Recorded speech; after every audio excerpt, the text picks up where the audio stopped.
Good evening, everybody. Oh, I really hope this is working. I just... Talking into the ether. Yeah, it's my favorite thing to do. If you're out there and you are listening to the stream / watching the stream and it's working, if you could let me know, that would be great. Um, yeah, it's just... I know the cam is a bit weird. That's fine. That I can't help. I think it's just my dodgy, crappy rural Irish internet for the stuttering. But if there's any issues with the audio, do let me know and I will panic and try and fix it.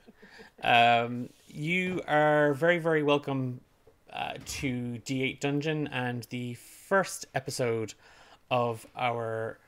Yeah, sorry, Deranged Rhino. I've just got crappy Irish broadband where I live. I'm from the west, and Dublin gets all the fibre cable, and then we get the dregs of what's left over.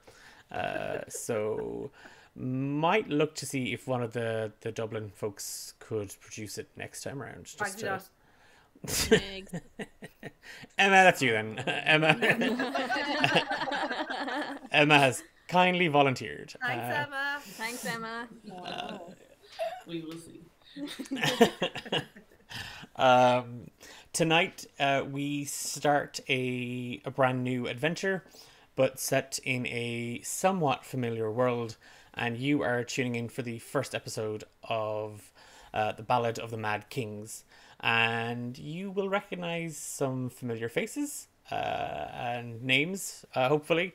Rise of the Forsaken is on a wee hiatus for the time being, just while things get settled and new D8 Dungeon babies, find their feet and learn to roll dice. Then we're back to Rise of the Forsaken. This is a self-contained adventure within the world of Dowen and the world of Rise of the Forsaken, but set thousands of years in the past, and just on the cusp of a new age, and we're heading into the age of calamity. Joining me this evening, I have Fiona, Emma, and Eilish, players from Rise of the Forsaken, and we have Louise, who has produced several games for us in the past, and is a main staple cast member of Romancing the Dungeon, our other show. Yeah. And if you have questions along the way, or if this is your first time visiting us here at D8 Dungeon and you're like, hey, why is the DM ruining D&D? Sorry about it. It's like the thing I live for. No one cracked him. Noted. Noted. I love how I'll only get corrected if I end up screwing the four of you over. Didn't deny that, though. No, I live with you. I value my life. Yeah, good. Okay. Good. Rat the others out. So this evening there's a little bit of housekeeping that we do at the start of every stream and episode, and I will go to that in a minute. But just to kind of preface this with, we are D8 Dungeon. We are a group of Irish TTRPG players, and we love playing games together and sharing them with audiences. We have Ballad of the Mad Kings is our latest show. We have another show starting on the 12th of March, called, not the 12th of March, 16th of March, sorry. A little bit off there. Called Random DMs. And it's, again, you'll see myself there. You'll see Fiona there. DM. Yes, yeah, the world-renowned... DM. Yeah. I've never DM'd in my life. Along with some other familiar faces from the Irish and UK TTRPG scene, as we kick off a new series. So there'll be there'll be a little bit more on that ahead of the first episode on the 16th. Just to quickly mention two great companies that are big supporters of ours, and we happen to be big fans of theirs. If you are looking to get your hands on a campaign planner or a player journal, then we recommend you check out The Rook and the Raven. And if you use the code D8Dungeon at the checkout, you will get yourself a tidy little discount, and we will receive a portion of that sale. I can't read that. It's just so choppy and blurry because of my terrible Irish broadband. Oh, well, whatever that was. I mean, I'd have made that come through if I was able to actually read it. It was legible, but I can't, so oh well. If you're looking to create a customizable campaign planner or a really, really detailed player journal for yourself, then check out The Rook and the Raven and use our discount code, D8Dungeon. Other good friends of ours here at D8 Dungeon are Dakota Irish. And I think most of us are rolling a Dakota Irish set of dice, or at least a set of dice that we got from Dakota Irish. Chunky big chicken. D20. Chunky big chicken. These lovely Chicken sharp edge chicken, what? Oh, beautiful. ones. Astral Sea, if anyone's curious, they're really pretty. I cannot remember that. I think mine were like lavender sand or something along that line. Can't remember the name. But again, purple. They stock a lot of purple dice. So I like As that long as because- they're not the jinxed mossy stone dice, they're never to see the light of day again. Look at the D4. It comes with a tiny little egg in it. Cute. Beside Oh, a see big that I can see perfectly for some reason, but it was on the journal I couldn't chunky see. chicken D20. And again, if you head, we totally recommend checking out Dakota Irish. Every couple of weeks we have a new discount code. We're waiting on a new one, and we will drop that over on our Discord server a little later on once it gets refreshed. But they are kind enough to give us a little discount code that we can share with you all, a little bit off your. A little bit at the checkout. If you're buying me dice to blackmail me or emotionally bribe me into giving you levels, that's how that works. It doesn't work. Giving me dice. As many dice as you want, and he will give you no levels. You've never given me dice for a level. I have. For levels. I gave you dice out of the kindness of my heart. That doesn't count. Okay. I need dice. I specifically. specify them. You've just Right. specified. Yeah, exactly. There's bribe dice, and then there's I'm your friend dice. Neither or work. I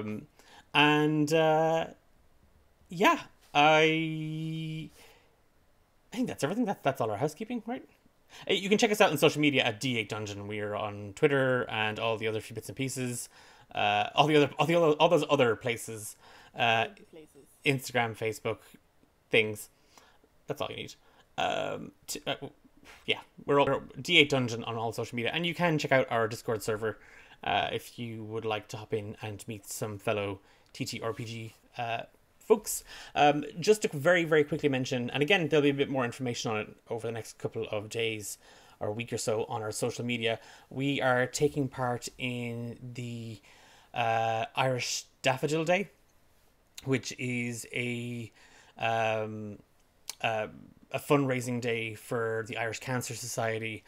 We took part last year with a special one-shot based on The Witch is Dead from Grant Howitt. And this year, it will be a very special one-shot, but more information on that as it comes out. But again, we'll be looking to raise money for the Irish Cancer Society as part of that. So hopefully you can join us in on some fun shenanigans. Okay, Yeah. I think that's everything. Everybody good? Good. Okay. On that note, you are all very, very welcome, and we tend to take a break about halfway through. So after introductions for our first two characters, we will take a quick 10-minute break, and we shall be back after that for the rest of it. I feel like I'm out of practice. It feels like I feel like you've just taken off the training wheels again. They've been on for a little while, and it's like, Oh, you are. I'm so sorry, Fiona, but I am no. Have you learned nothing? Oh boy. Oh. The rest of you are going to have fun. I will have fun at Fiona's expense. Oh, leave me alone. Oh. Just Oh. let me have fun in a fantasy world. Maybe meet a nice person. Yeah, And man. just like, come on now, please. I'm sure he'll let you and then just kill them.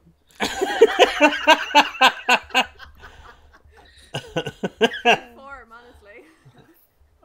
I'm taking notes in my Rook and the Raven campaign planner.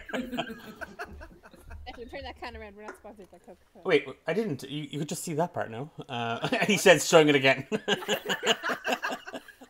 you and I are on the cordial together. Oh yeah, don't mention the brand name. Also not sponsored by this company. So. Fun stories. Do nice people exist in fantasy? Not in my settings, deranged right now. Okay, well, then I'm meeting a slightly damaged nice person. I will be interested in Yaffe. Like romantically? Yeah. Okay, cool. You got it. Okay. Oh no! What are you doing? I just want someone to love. I want someone to love me. Okay. In return. I'm not In dying this in this game. No. Okay. Good look. So, there's a little prologue that I will read. And after that, we'll be jumping straight into it. So, this is a story like no other, when war was but a whisper sung by the Fae, a warning of woe to come their way, the world to change, a truth they'd discover. The kings could not hear from atop their thrones, built on greed and lies they plotted and conspired, ignorant of a world's demise, but there did come a light against the dark and the fear, and listened some did, our heroes noble, bold, brave and true, the song loud in heart, mind and soul, to save their world a united goal, armed only with song, that's what they set off to do. And yet, with all that hope, the light did still smother, and we begin at the start of every good song, with melody and tune just follow along, for this is a story like no other. His eyes are so heavy, his body feels so tired, and yet something calls to him. In the dark, at the corner of his dreams, in the deepest of sleeps still, its tune reaches and beckons him to follow, to seek it and find it. The words are distant, but the melody is under his skin. He swings his legs out from under the heavy blankets and furs. He almost forgets about his siblings in the bed, so caught up in the song. The stone floor is cold to the touch. The glow of a low fire dances across the small cabin. Red and burnt oranges flicker and gasp. His feet find his heavy boots. His body is stiff, still filled with tiredness, and as he stretches, he feels his bones and joints click. Is it a dream? His vision still blurry, still chasing shadows out of the room and across the walls, dancing with the light of the fire. All the while the song lilted, and he could barely pull the thoughts together. Why were the others? His brothers, his parents, his grandmother, why had they not stirred? The door groaned as he pressed his shoulder into it. The night sky looked like the bottom of a river. The stones glistening underneath were now stars dangling overhead. The goddess Duvda had not hidden the night away. The moon blushed. His breath caught the cold air, and as his eyes adjusted to the dark, he found himself walking away from the house. His home, and over the wall into the fields. He'd been in them all day. His father and uncle and his two cousins toiled the whole day, working the land to be ready for planting. His hands had stung from the blisters, but now he didn't even notice them, nor the cold that wrapped itself around him. There were lights in the woods. There were shapes and shadows cast by the lights. The song grew louder. His footsteps picked up pace. Through briar and bramble he scrambled. He knew these woods. He'd played war in them. He scouted the tallest trees, chased the fastest rabbits, and even found a small nook under the trunk of an uprooted tree that he'd made his own lair, until a boar had ousted him. These woods were not the same. The trees, the flowers, they were not the ones he climbed and picked.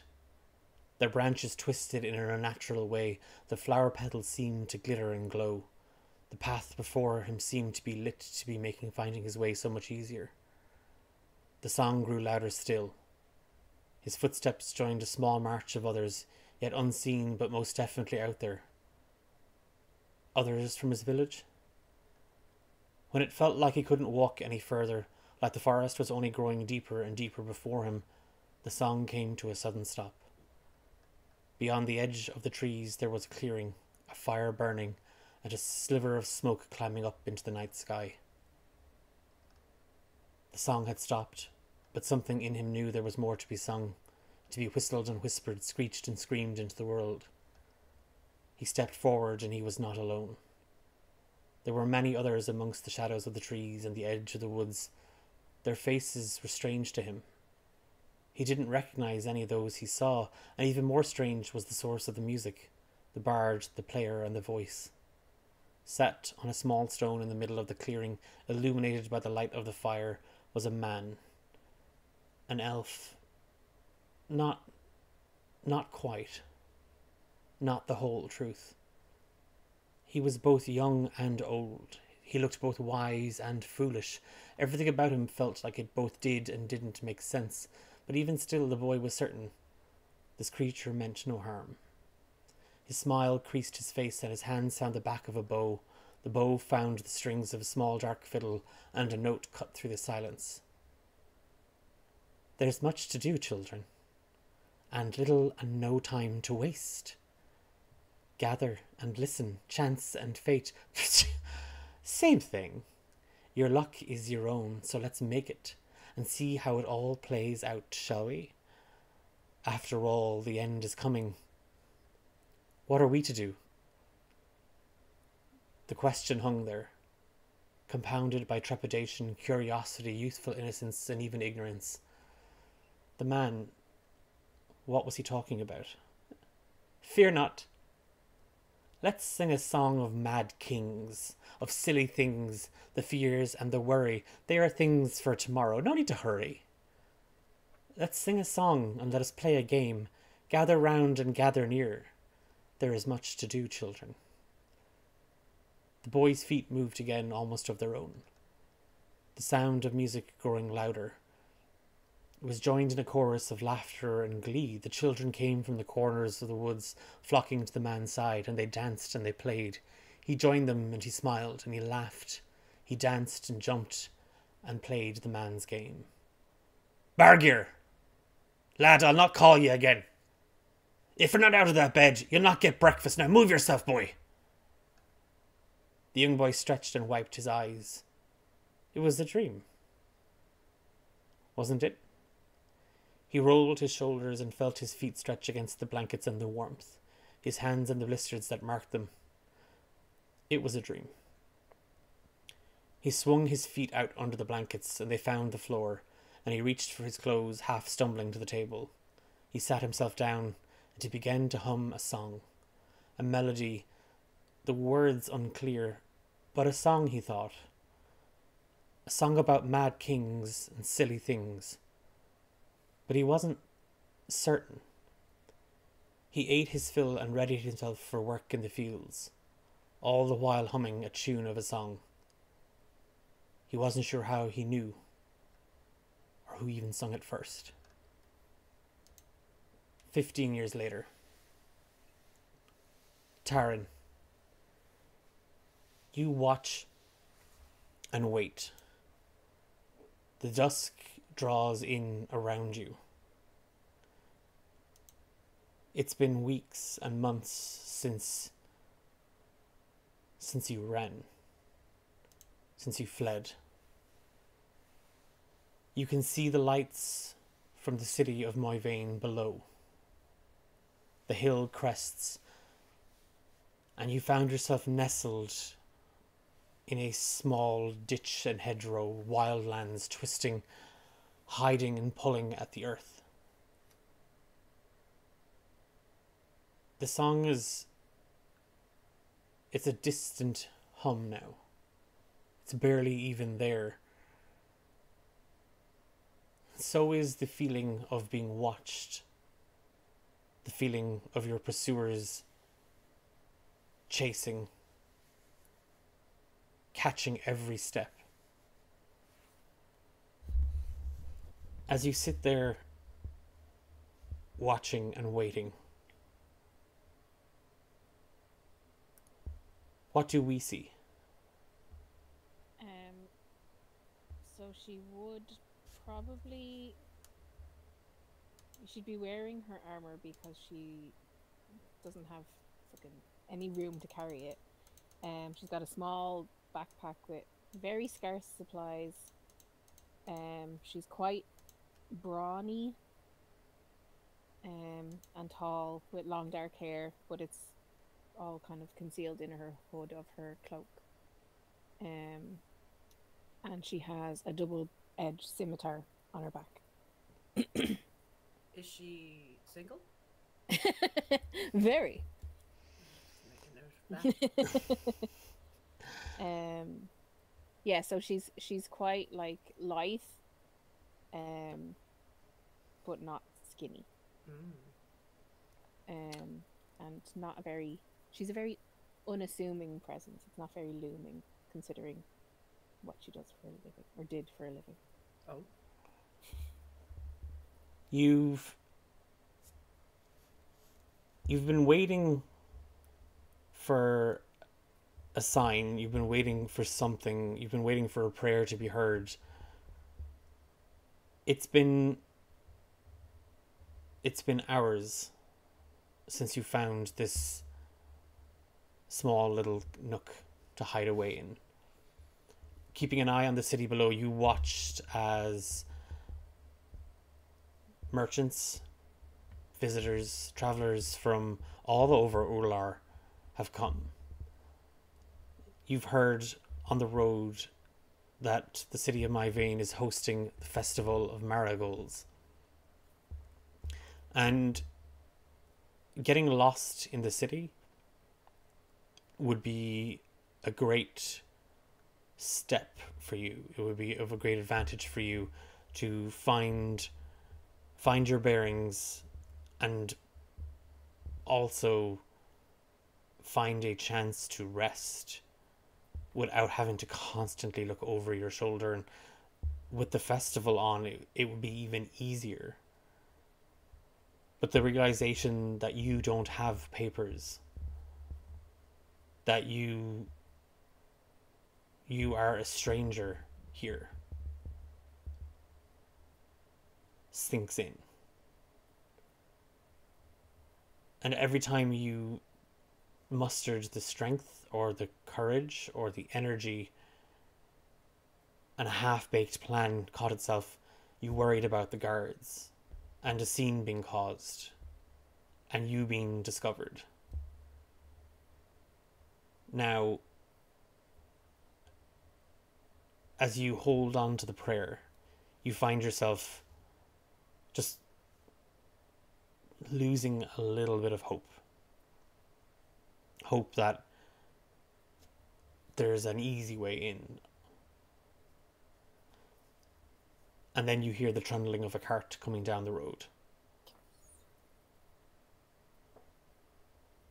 And your eyes blink open. And on the edge, you just see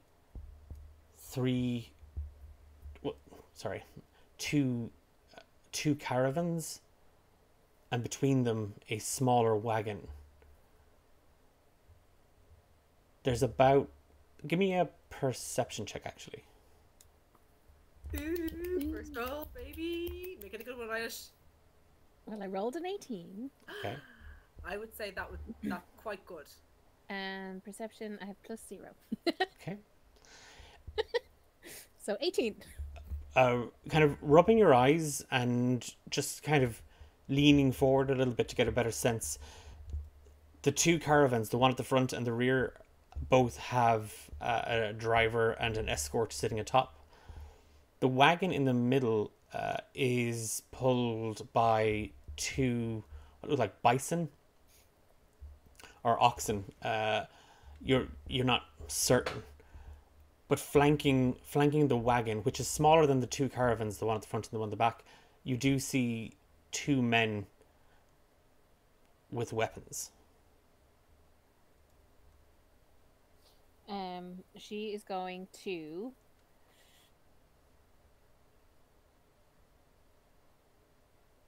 pretty rough.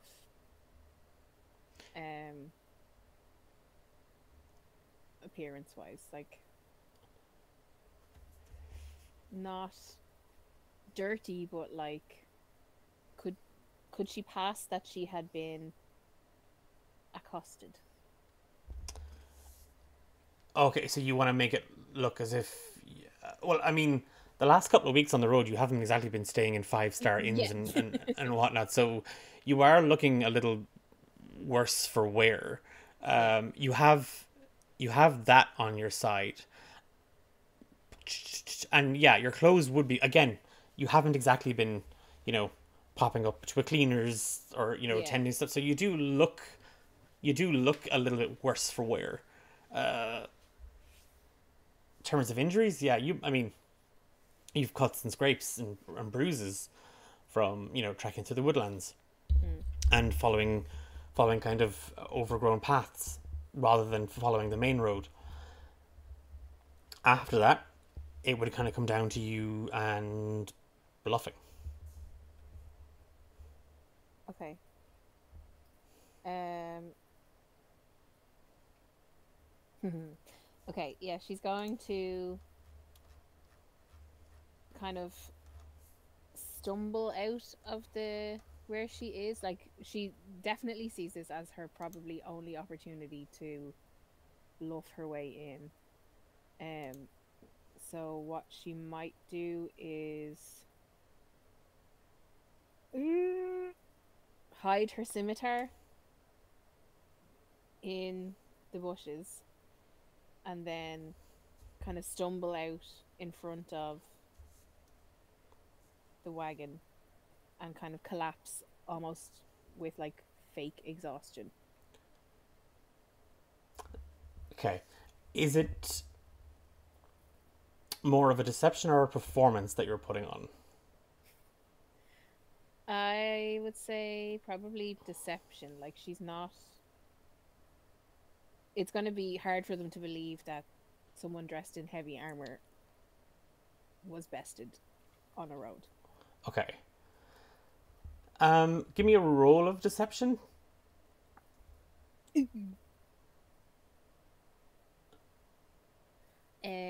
15 and 5. Unnatural 20. Okay. Kind stumbling or making your way kind of along the edge of the ditches that you were kind of half sheltering in, you stow your scimitar, and getting a little ahead of the carriage, you again, it kind of comes easy to you because you're hungry, you are tired, and you're a little weak on your feet. So as you kind of stumble out onto the road and collapse, you just from the front caravan you just hear a whoa whoa whoa whoa whoa whoa, and with kind of your eyes kind of half looking up, you see that the driver is signaling for the other two, the cart and the other caravan, to slow and to come to a stop, and he just there's a ruckus coming from the front caravan. Oh, praise the gods! I've been waiting for so long. Oh my god, you guys have to help me. I have been trying to find my way to Moyvane for it feels like days now. I was attacked on the road, and they took everything: my gold, my papers, even the clothes off my back. I'm lucky I got away with this. And she just gestures to her cloak. The driver and his escort kind of, they look at you, and then they turn back to the caravan that they're sitting on top of, and you just hear a wooden door swing open, like it's like violently forced open, and kind of a grumbling, muttering sound coming from it, and then the sound of boots scuffing the dirt. She's gonna kind of rise up on her knees and just be like, please, please, you're my only hope. You have to help me. Give me a persuasion check. God. Oh, okay, that's not bad. 12. Okay, well, it beats my 5. Yes. So, coming around the caravan, you see a mess of rags, and kind of pulling back a hood, you just see this kind of large goggled gnome man with this long indigo beard, 2 huge tufts of hair at either side of his head, and when he lifts the goggles up, you see that there is like the clear outline of dust and dirt around the edges of his eyes, but his skin is glittering. Like, his skin is very glittery. Attacked? Where? Oh God, I'm out of the caravan. And he reaches into his pocket and he draws out a dagger, and he starts waving it around. No, they're gone. I promise. I managed to escape. It was a few miles away.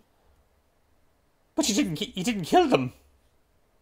No, well, no. I barely escaped with my life. What was that? And the dagger flies from his hand, and there is a kind of a squeak from a field.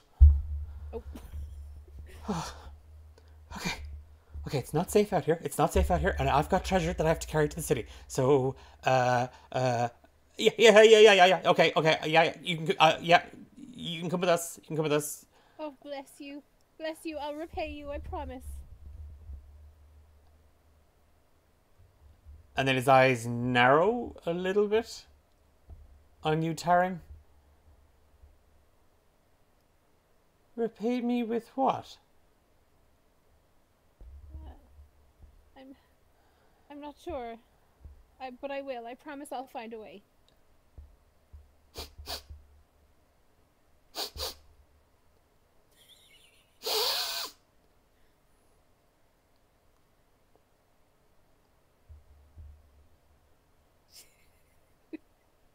She's just staring at him, like, trying to eke a little tear out from under her eye.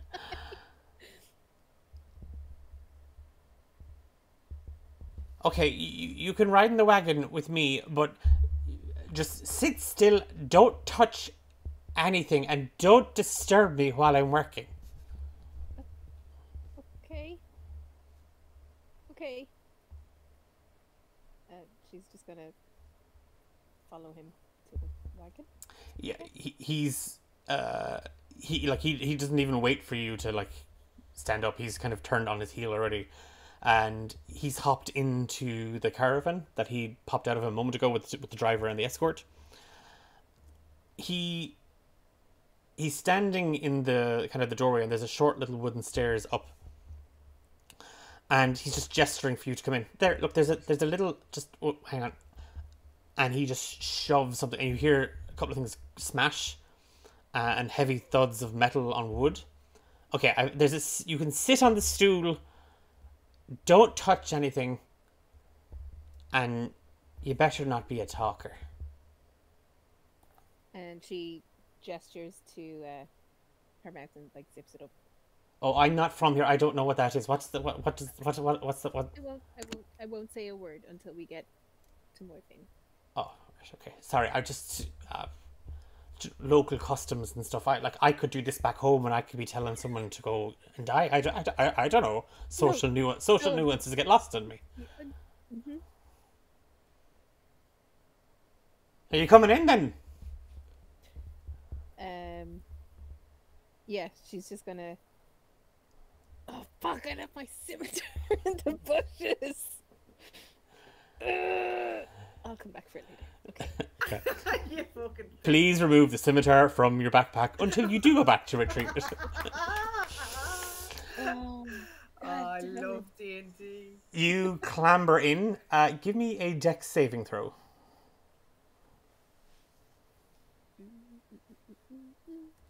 14. You just narrowly avoid clubbing your head. The entrance is a little lower. And in fact, everything is a little lower. You're kind of hunching down a little bit. The caravan from the outside looks like a normal caravan, but it seems to have been customized on the interior. it's like a little mobile workshop, but there is a cot, but everything is covered in a fine layer of that glistening powdery glitter that he has on him as well. There's chunks of shiny rocks everywhere, and you see lots and lots of tools kind of just lining the wall, kind of precariously hanging from the odd hook or bent nail. And when you come in, he pulls the door shut with a rope, and he immediately turns his back on you and moves towards the back of the caravan. She's gonna pick up one of the shiny rocks. He swings back and the goggles are on his face, but you see that he's actually kind of extended them out a little bit so that the eyes are a little smaller now. But his pupils are huge in them, and when he blinks, again, it's a very intense stare. I said, don't touch anything. She puts it down very hastily. What, and he has a hammer in his hand and he's hitting something. You can't quite make out. What are you doing in my vein? It's just the nearest town. Didn't I say no talking?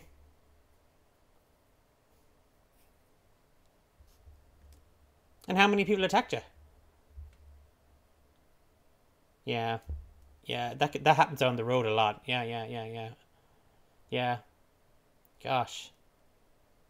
You think somebody of your stature and cut would be able to handle themselves against 5 bandits? She arches an eyebrow in question. He's trying to like raise an eyebrow.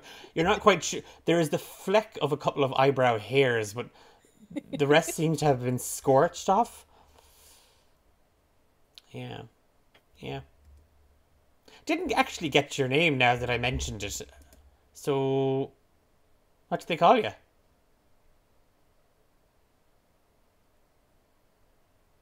Can I talk now? Well, I asked you your name, didn't I? Be rude not to tell the man who rescued you your name. That's true. Okay, so that's true. They call me Dinder Frostoff, but you know that already because I am, well, very famous for my craftsmanship. So that's true. When we get in, I think one of the first things that will see, I have to drop off. And he kind of his eyes squint on you again. Something. But I can ask one of my men to escort you to the guards where you can make a full statement, and I'm sure the bandits who attacked you will be dealt with, and any personal belongings that were stolen from you returned. Sound about fair? You don't have to do that. I can take care of myself. I'm getting absolutely no work done in here now at all. With all this chat, it's impossible. I'm an artist. I have work to be doing. Mm-hmm. And then he just turns back and there's a Hujja! And he hits the hammer against something again. When he does, it sounds like he's hitting glass. It sounds like he's hitting something very heavy, but it chimes when he hits it. Yep. That everybody knows my work. There isn't a soul alive who doesn't know Dinder Frostoff. No. That's true. Again, with these, I'm not. Is it? Are you saying that you'd sell your own clothes for a chance? That's lovely, but again, I don't really. I can't see. You don't really have the frame for what it is. Well, they're just very delicate pieces. And she tries to look over his shoulder at what he was hammering. Give me a perception check. 9. When you kind of go to kind of give a peek or a peer over, he immediately he throws a black satin cloth over it. But you saw what looked like a staff or a scepter, and it seemed to be made of glass. The caravan kind of bumps for a moment, and there's a knock on the roof. And from outside, you just hear kind of a slightly muffled, "We're just pulling in, Dinder." And then just quickly, "That's grand. One of the lads there will have to pop out. That's true here. It needs to go to the city guards and make a statement as to what happened." I'd like to get cleaned up first. I might just go and see. Oh no, the absolute cut of you. No, they need to see you as you actually are. You see, because when they see that, then and the impoverished state, like you definitely had the absolute guts kicked out of you. Like nobody walks around looking like that, unless they've had the guts kicked out of them. She starts to try to make herself cry. Give me a deception check.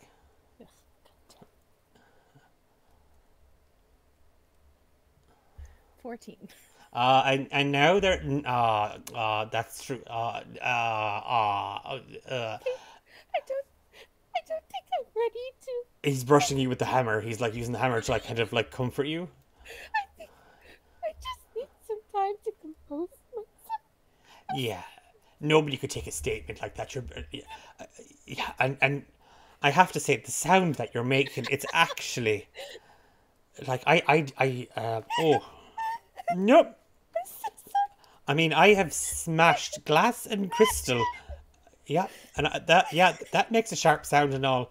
But you have a voice. Well, you have a voice that shouldn't really go that high. Okay, that wasn't necessarily a compliment. Calm down. And he kind of just nudges you back a little bit, like into the seat. Right. Well, we have to drop off something to the festival.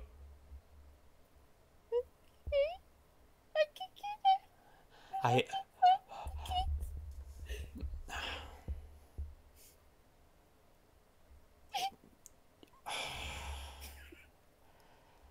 Okay. I'll never have it said that Dinder Fristoff is not a kind and gentle fella. So, you can help my lads unload all the wares backstage, and you'll be backstage at the festival. Isn't that something? And look, that'll lift your spirits. Backstage at a festival full of beautiful people, talented people, people who haven't had the shit knocked out of them. Yeah, that's something to aspire to, isn't it? There now, that's true. No, beautiful people don't need to wash.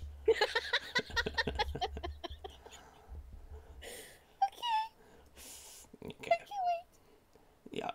Yeah. So.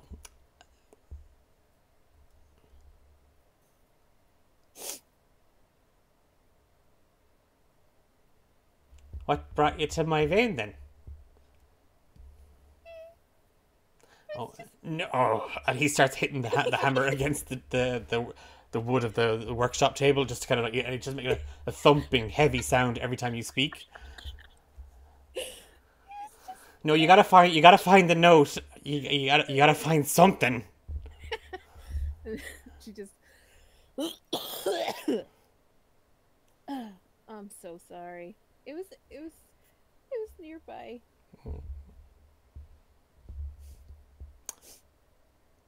Your business was nearby.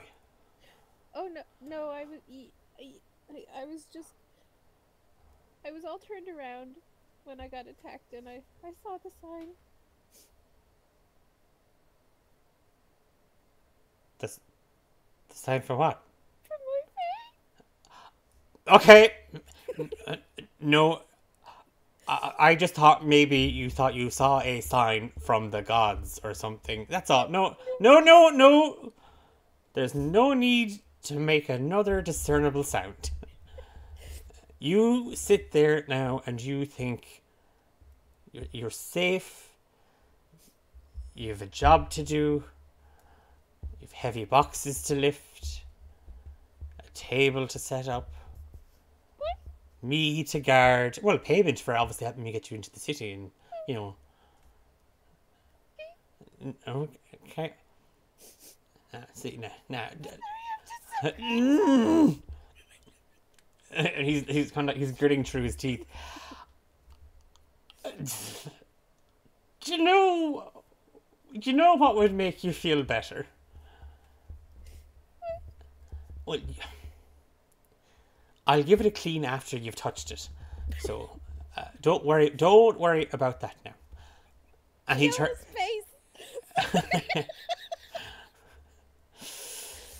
He turns back, and the thing that he was working on the entire time, the thing that you tried to get a peep at, thing covered in the black satin cloth, he lifts it from the table, and he kind of holds it out to you, Taryn, and he pulls it back, and it is a gorgeous piece of glass and crystalware. It's a scepter, and at the very tip of it, you see this glowing orange crystal that seems to just be broken and put back together to almost represent petals, like a marigold.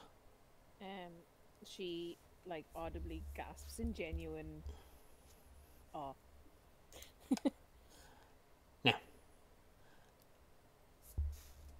you can touch it, but if you make a run for it, I'll have your legs broken. In her head, she thinks, by who? But bites her tongue. And yeah, she's just holding it like with reverence. When you pick it up, God, it weighs nothing. It is as light as a feather. The cloth it's wrapped in is heavier, but at your touch, it just starts to glow. It starts to just radiate this auburn, warm light from the flower at the top, and the entire caravan is lit up, and all the glass dust and micro dust in the air that you've been breathing in for the last 15 minutes or so. Everyone loves a microcrystal. Just this sheen of glittering dust on every surface in the mobile workshop. It just lights up with this beautiful, warm, honey glow. Does it feel like magical? Give me an Arcana check.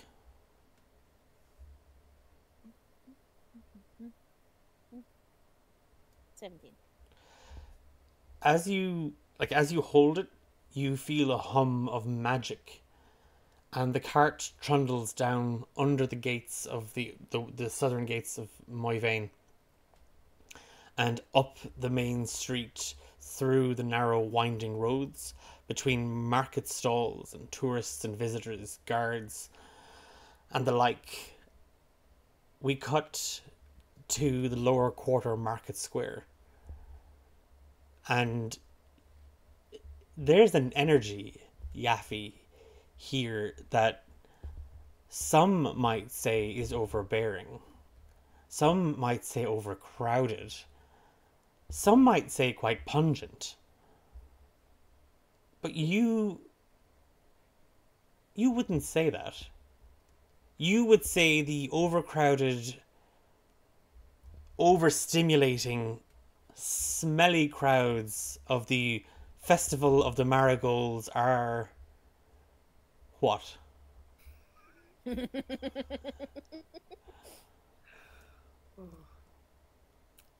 She's currently writing in her notebook as she looks around her.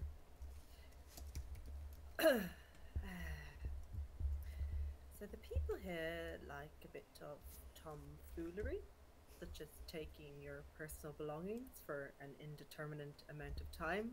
Those jokesters.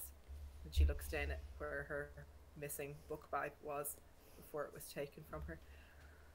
The market is interesting. Cramped? No. No. Bustling with people going about their business. The wares are, and she looks down at the nearest table. What does she see? You see the husks of acorns, painted in painted off white, with little eyes on them. Pet acorn husks, is it? Yes. The wares are garish. No. She'll cross that out. Cheap? No. They are, you can see her reaching into the depths of her brain, artisanal and bespoke.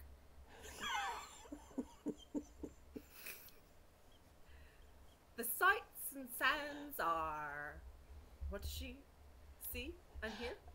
Well, as you got up from the table and you're taking in the very drunken, boisterous crowd here at the lower quarter market, someone tugs on your sleeve, and there's a little human child just looking up at you from the stall, and in her hand she's holding one of the acorn husks.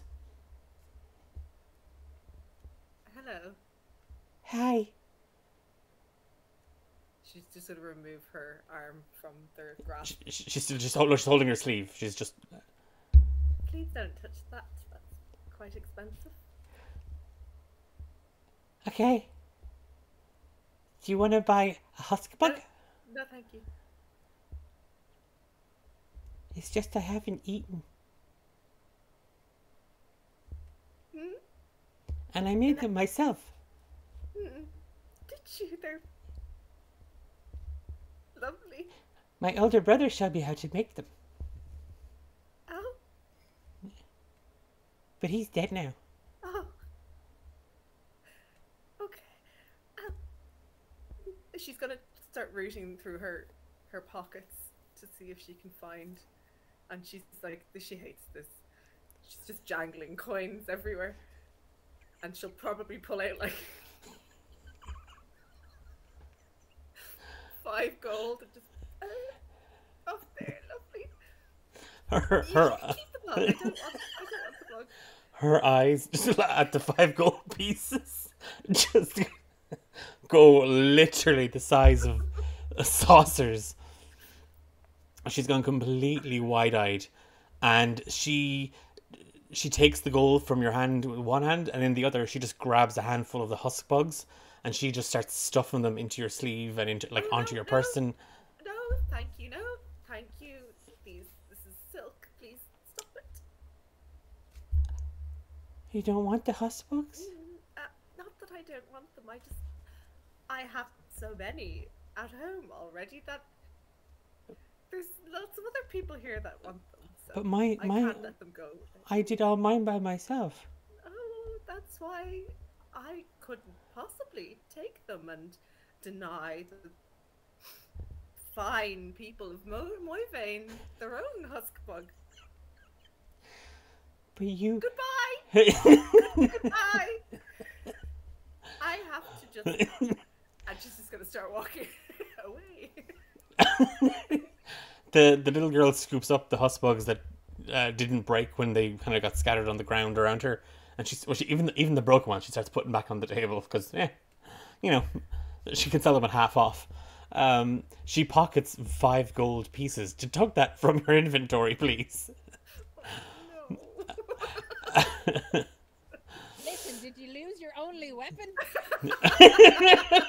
So far, we're down a weapon. We've lost 5 gold pieces. Dignity. Yeah. You all didn't lost have that. any. I mean, You didn't. It's going to happen to all of us. None of you have dignity. You're playing D&D on a Monday night with me. You, yeah, quickly trying to get away from the little girl and the huskbug stall. You're kind of looking around the crowd just to get again a better sense of what's happening when you spy Roisi, the wood elf, and the one of the maids at the the quiver and bow inn where you were staying. And she just kind of gives you a little bit of a wave from the other side of the market square, and she's kind of gesturing for you to come over. She'll just like paint a smile on her face and hello, Hiya! hi. I saw you, but that was lovely. That was a lovely thing to be doing. But you shouldn't be flashing your money like that, you silly little girl. Okay, I'm sorry. Is that not customary here in my vein? 5 gold pieces for a huskbug? She was touching me, and I didn't want her to be touching me. And lovely, she was lovely. I mean, I didn't mean that in a bad way. I like being touched, just not by Well, unclean. Children, just children. I love kids myself. I kind of want 12.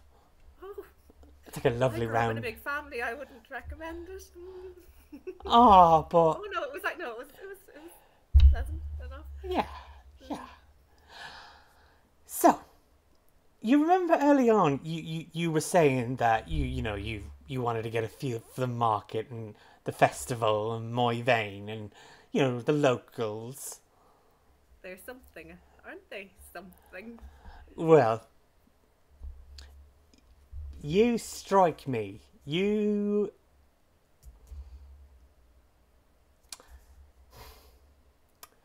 Yappy. Yeah. Yes. I think I found the one for you. What do you mean?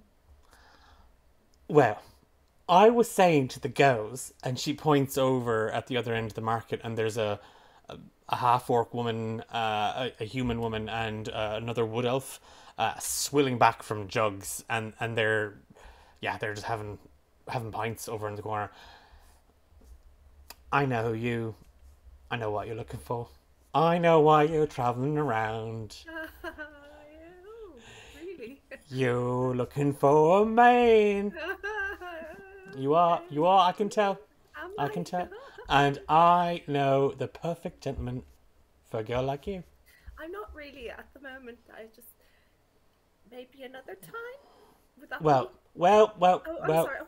Okay. Now it's fine. It's fine. Now is the perfect time. Okay, of course. Yes. Because he's just in between shifts. And I said that he'd meet you here. Oh. Okay. What's his name? Shit.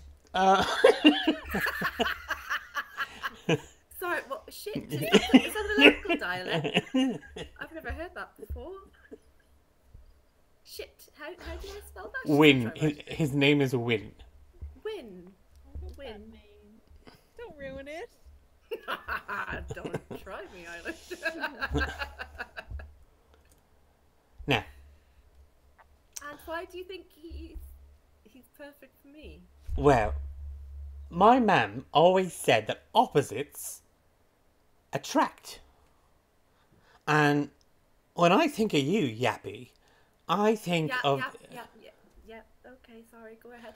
I think of this lovely, dainty little thing. And, who wouldn't say squeak to a mouse or any sorts like that. That's me. And, well, Definitely. Win... Well, you'll see. Oh, And do you remember, think- yes. opposites attract. What do you think is my opposite? And she gestures to herself. And then just a very heavy prod into your shoulder from a finger. She will immediately pull away and turn. All right, love. And there's a mountain dwarf kind of looking up at you, apron just covering him, large bulky trousers, heavy mucky boots. His hair is pulled back in a very, very wet knot, and his beard is dripping. He's wet. Yeah. Does he? What is he wet with? Does he smell? He's fragrant. Oh, what's the fragrance? Give me a perception check. I hate you. You asked for you. Everybody in chat can back me up. You asked for this. 18. I asked for love. And who's to say love won't win? His mom has that crocheted on a pillow. Gross. What did you say you got in your roll? 18. Oh, there's a pungent, sweet aroma of body odor. It's kind of it's a sweety saltiness that just kind of lingers there. But there's the smell of oil, like cooking oil, a light one, not nothing too heavy, and that's sort of smoky with a slight undertone of fish. And he holds a hand out to you. Her instinct is to put her hand out, but then she pull back and she'll say, "They're actually, they're leather, very special leather gloves, so I mustn't." And with another hand, with a practice movement, she'll just whip a little handkerchief, a lace handkerchief out of her short pocket and hold it to her mouth. I'm actually, unfortunately, I'm writing a book, you see, and I'm quite busy, so I must go. A book? You're writing a book? I am. About what? About everywhere. A travel book. For what? For whoever wishes to travel, and maybe I can help them with where they want to go and things to see and and do and smell in the places that we go to. And I think it's quite interesting. What are you into? Fish? I'm just gonna pop. Oh, the girls need me for something there. And Rosie just sort of flits away from the pair of. Rosie, No, I'll be back in a moment. You two just keep on getting to know each other. Okay. I'm hitting it off already. sorry, Sir Win. Was it Win? I have to be. It's okay. No. Sorry. Wrong voice. I was going back to Rosie. I already thought of it. And from there was a very bunched pocket on the apron, and you thought maybe he was just chest hair or some kind of. But from the pocket, he takes out a paper bag, and he puts it on the table next to you. I got it from work. Discount. What is it? Local delicacy. And that would be. Oh, okay. Write this down for your book then. Honeycorn. Honeycorn? Yeah, honeycorn. Honeycorn, yes. Yeah. Anything particular about it? Well, I'm working on it. It's corn kernels popped in fish oil and then rolled in smoked honey. Oh. See, I'm something of a chef myself. I never would have guessed. Yeah. It's because I'm so sophisticated. And do people enjoy the honeycorn? Well, I tell you what. Why don't you sample it and you tell me what folks might think of it? And you could put it in your book. You could be my first review in your travel book. And you put it in the book. And if you put it in the book, more folks will come and buy the honeycorn. I don't like to try them myself because then I might be a bit biased. So maybe you could try it and you could just describe the taste. Well, see, I make it, so I already like it. And you've never eaten it. I haven't, maybe for a reason. Because it's your first time. Oh. And you can actually see her. You can see her internally struggling and not wanting to hurt this man's feelings. Oh. She'll reach over with a quill and kind of pull the paper bag open with the tip of the quill. What's inside? There's greasy balls of corn that are all clumped together. You can see small little kind of black shards where it might have like parts of it that are maybe burnt. But it's actually when you open the bag, it actually peels away because the bag is sticking to the honey. She'll pop her quill back in her hat and reluctantly pull a glove off her hand and with a shaking hand dip it into the bag and pull out a piece and this looks formidable and I'm sure delicious. And she'll give it a sniff. It smells like burnt fish. No. Caramel. And wet. It smells wet.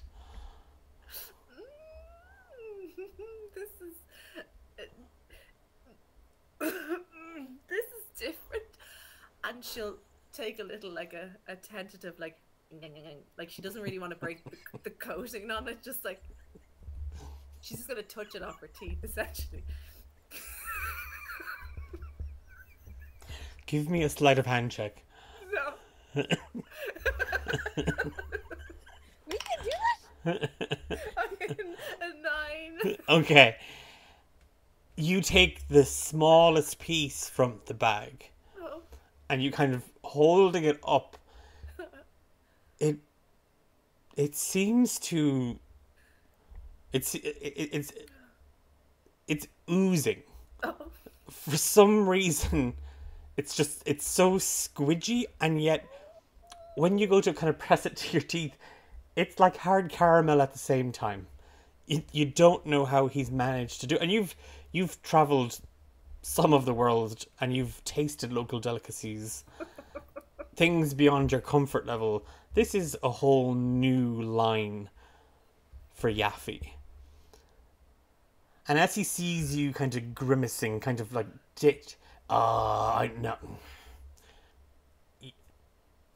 I forgotten me manners. You're a lady. So he ham-fists the bag and he just holds it up for you. No, thank you. You can eat from the palm of my hand if that makes it so you don't get any of it on you. Oh no. She'll have dropped her piece and like in the horrors of this and quickly like covering her hand back up with the glove. I don't know where you've been. I mean, and she's just gonna unfurl her wings and fly up.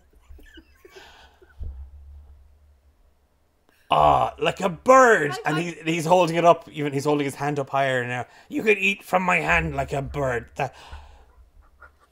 thought you were going to say that I'll let you baby bird.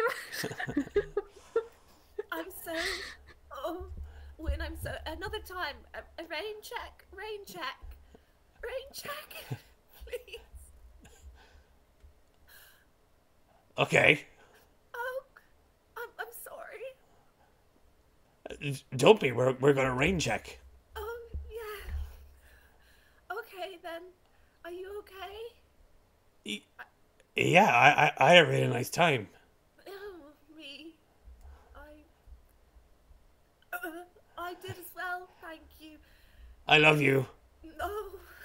Oh, I, I will think on it.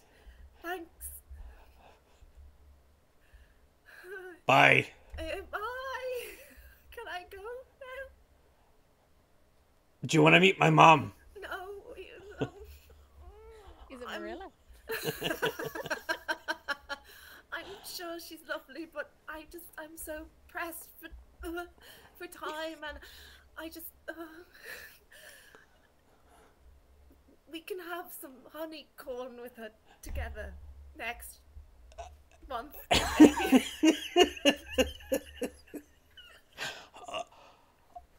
Yeah, that's great.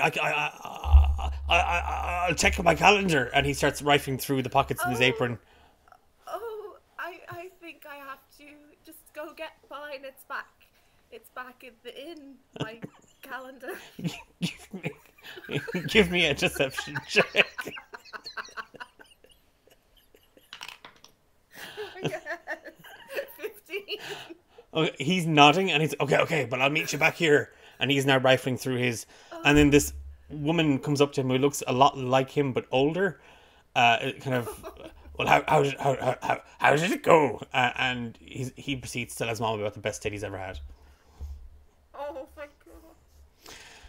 You, with your again, we've never actually as your wings kind of unfurl and you fly up.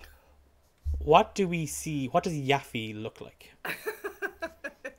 Traumatized. Yaffe she is a tiefling who's like medium height. Her skin is bone white.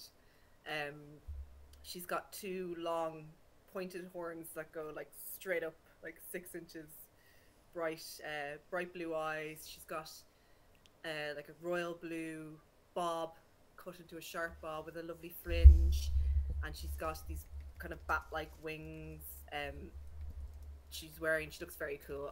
I'm trying to describe her as the opposite of what I would look, because I am not cool and fashionable, and she is.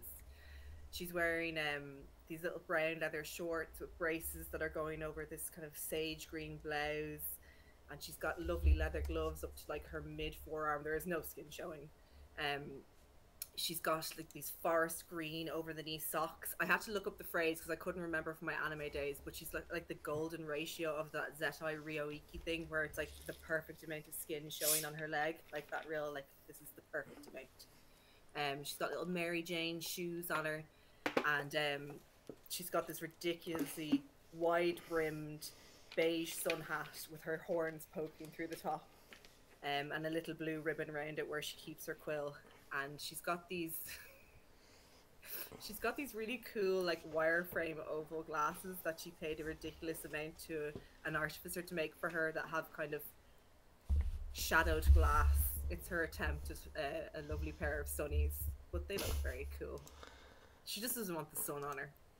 They're actually Frustoff glasses. Yeah. Brand. She did have a book bag, and that got stolen. I've stolen a again, scimitar. yeah. We've lost a scimitar, and But she has she normally would keep she has her little her manuscript that she is her most precious possession that she keeps on her at all times. as you flit up and kind of around from the market, your eyes kind of darting, looking for a quiet spot. Just on the edges of the lower quarter market square, excuse me, just on the edges of the square, you do see a handful of smaller huts and tents and stalls. It's not as busy here. This is sort of maybe merchants who might have gotten here a little bit later, or maybe, and in fact, as you kind of gauge the scenario, one is just the front of someone's house that they've turned into like a little stall to make a few quid on the side. You're in kind of, you're some distance from the inn that you're staying in. You're on probably the outskirts of the city. Like I said, you are in the lower quarter market, so not a slum, but certainly kind of a more working class area. When you hear something, you hear a song, a melody that you've never quite remembered fully. It's always been there, and it's always something you've caught yourself humming in those moments where you've kind of just lost your focus or drifted a little bit away from conscious thought, just always just kind of slightly a daze. The music is coming from a fairly muted coloured tent, like the colours are slightly faded on it.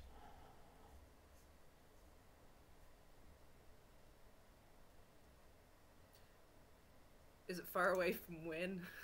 Yeah, you've kind of crossed the market a little bit, so yeah, you're far enough away that you've kind of lost Win in the crowd.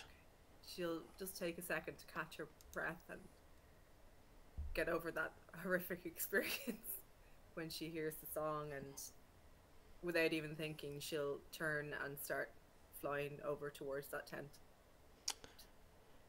As you kind of dart over the crowd, and people are kind of looking up and getting a look at you as you kind of fly over, and as you come to land, the tent is quiet. You don't hear anybody inside, but you can clearly hear the music now. It's coming from within the tent. Is it open? Can I see in or no? There's a flap just kind of dangling. You can't see in. You can see kind of a crack, and there's a light inside, but you don't see from where you are. Kind of here, you don't see anybody, and you don't hear anybody inside. She'll tentatively put out a gloved hand and just like poke the edge of the flap back just a few inches and see if she can peer inside. Again, just kind of like gingerly kind of pulling the flap of the tent, the material back a little bit, poking your head around.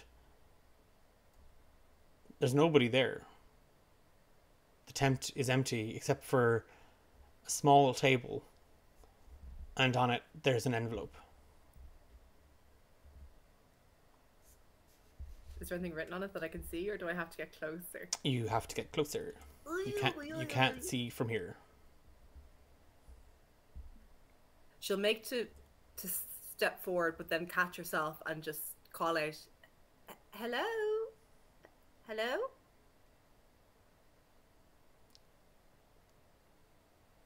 Take it, it's for you. Where did that come from? Came from within. Take what? The envelope? Give me a wisdom saving throw. Oh fuck! Oh no! Oh no! That's a natural one. You are compelled to take it. You step into the tent, you walk across to the table, you take the envelope, and as you hold it aloft, you see your name written on it, Yafi Lunania, written. There's a wax seal on the back, and as you open it, inside you find a ticket to the crowning ceremony of the Marigold Festival. She'll just look around, like kind of come to her senses a little bit, holding this in the room that she didn't want to step into. I'm just taking the envelope. Hello? And she's just like showing into every corner of the tent. I'm taking the envelope with my name on it. Is that all right? And as you call out to people that aren't there, and a voice that doesn't answer back, down the side streets, a small procession. A cleric from the Order of Boss accompanies a sister. They have been called to a tenement where the matriarch of a small family is awaiting her next journey. And as Ira makes her way down the winding streets in the lower quarter, accompanied by Brother Asic, we will take a quick 10-minute break. So we will be back in 10 minutes. Bathroom break, a cigarette break if you need one, but you shouldn't smoke because blah. Hydrate, stretch, all that malarkey. Shove that sandwich into your face. I mean, And would it be a stream if I'm not eating a gigantic sandwich? it really wouldn't. They wouldn't. That's what people are here for. People are here for that. We will see you all in 10 minutes.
very upset after that image. That was an image. Yeah, no, it's okay. That was an image. Hello, you're very, very, very, very, very welcome back to part 2 of chapter 1 of the Ballad of Mad Kings. Fiona has managed to eat her sandwich. You're all welcome. We extended out the time. The sandwich is gone. And if you are just joining us, we've already had the pleasure of meeting both Taryn, played by Eilish, and Yaffe, played by Fiona. And how much sandwich got mashed into the microphone? Now, Zixboy, you know that's a silly question. Even if it got mashed into the mic, it still got eaten and ingested. So she sucked so much sandwich out of the microphone. You're all so mean. I could be horrible to you. You Yes, can't. I can. As we follow Sister Ira and Brother Arisk, Brother Asik, down the side winding streets of the lower quarter, Asik kind of turns to look at you, Ira. He's a short earth ganassi with very, very olive kind of skin. His hair is shaved back. He has a top knot kind of dangling down over his left shoulder, and with these just kind of deep brown eyes, he kind of looks at you, and he's been in your company for the last couple of weeks that you've been traveling all over the kingdom, but you haven't had much interaction, and you get the sense that he is sort of looking at you to try and maybe initiate the conversation. When he looks at you, what does he see? So, if he's short, Ira is a bit taller. She's quite a tall woman. She has short black hair, quite short at the sides, a little bit longer on the top, but it's swept back very neatly. Her left eye is slightly glazed over, but it's still quite alert. It still moves and looks, and you feel it staring into you. And she's wearing long grey-brown robes that come up quite high on her neck, as every now and then when she turns her head, you do catch the glimpse of a scar running across her neck diagonally and down in under her clothing. A thing to note about her is she's quite pale, eerily pale, and that is all to do with the fact that she was brought back. She's a reborn. She was brought back through a ritual to serve the Temple of Boss. So that's probably what makes some people uneasy when they see her, but she's quite calm in her demeanor and comforting. So it's a weird juxtaposition. He's guiding you down these streets, like I was saying, and again, the entire time he's looking around, he's kind of getting his bearings, but then he kind of looks at you, and he kind of gives half a smile. Have you been here before, Brother Asik?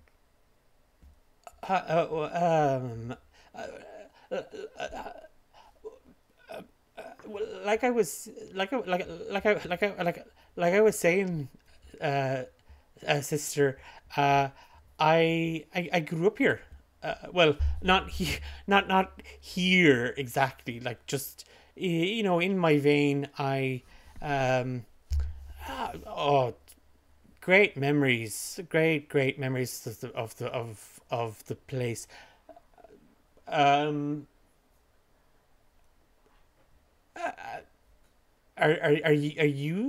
you from here? No, not here. My vein. No, you're not from my vein. Because if you were from my vein and I'm from my vein, we'd know. I'd know you. I'd know you're from here. Okay. Right, yeah, I can appreciate the question, brother. I don't know where this body is from.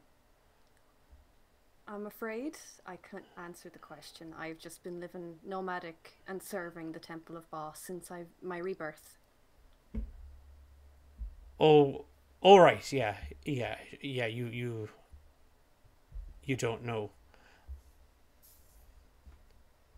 Do you like the body? That was one of my cats. Ignore that. I'm just happy that I got chosen to come back and serve whatever body was destined for me. I am happy that I'm here to carry out my duties. The stream has been taken over. I'm so sorry. He looks at you.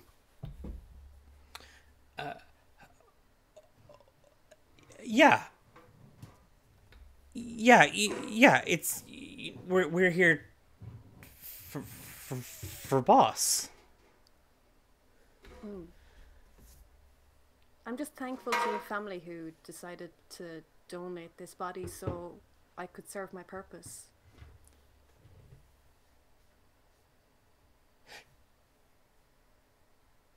And can I ask? Of course, ask. It's perfectly fine. Where's your original body?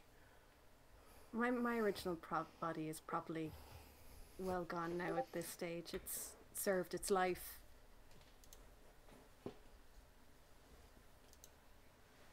Oh. Yeah, that makes sense. Do you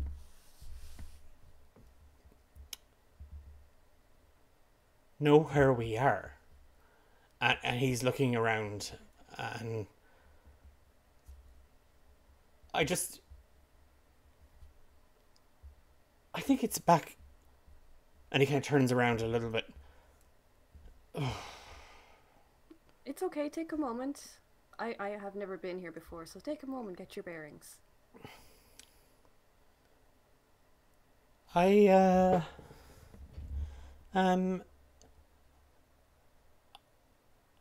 think. Yeah, no. We're lost. The streets, they're so confusing. There's no signs, and he's kind of gesturing up on the. Should we ask someone? Maybe a local?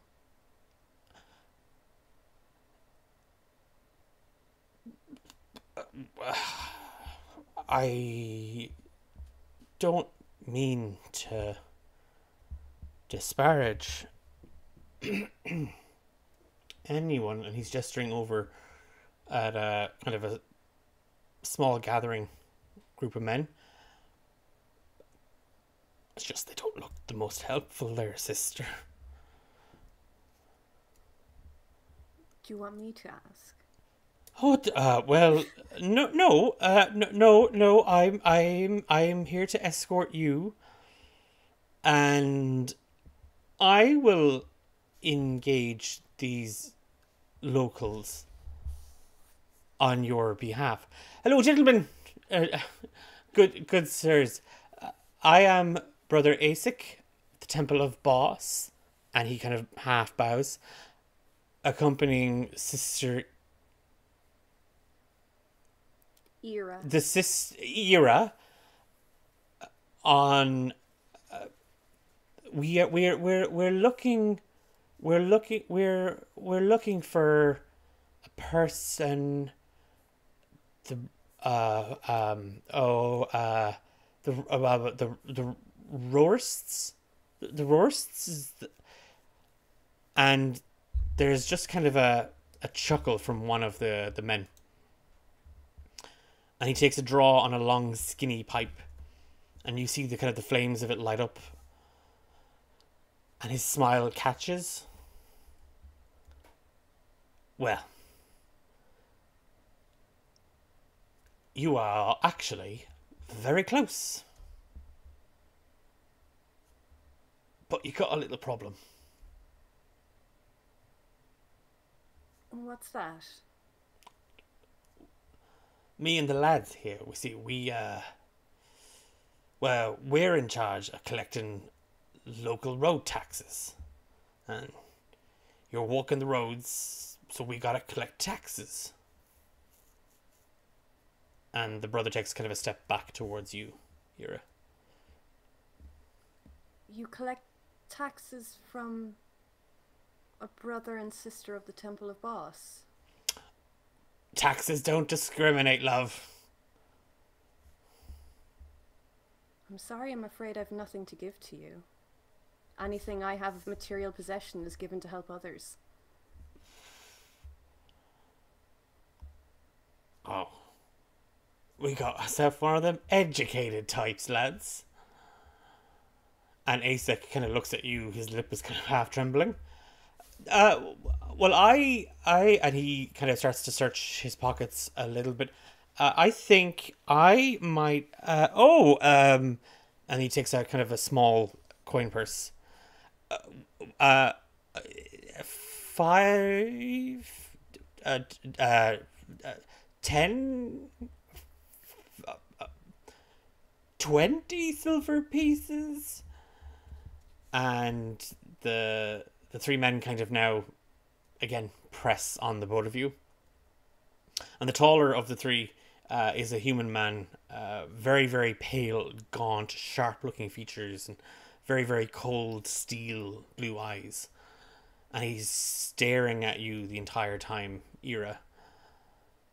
And his hand snatches the coin purse out of Brother Asek's hand. And he's just kind of tossing it up into the air and catching it.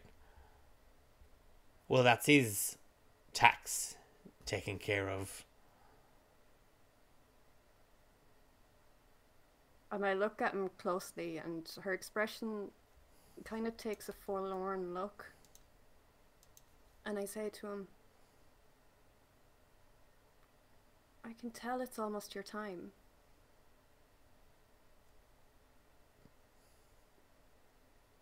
It's okay to be scared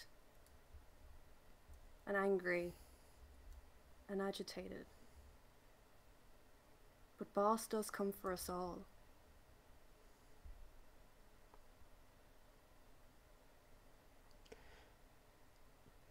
Give me an intimidation check. Okay.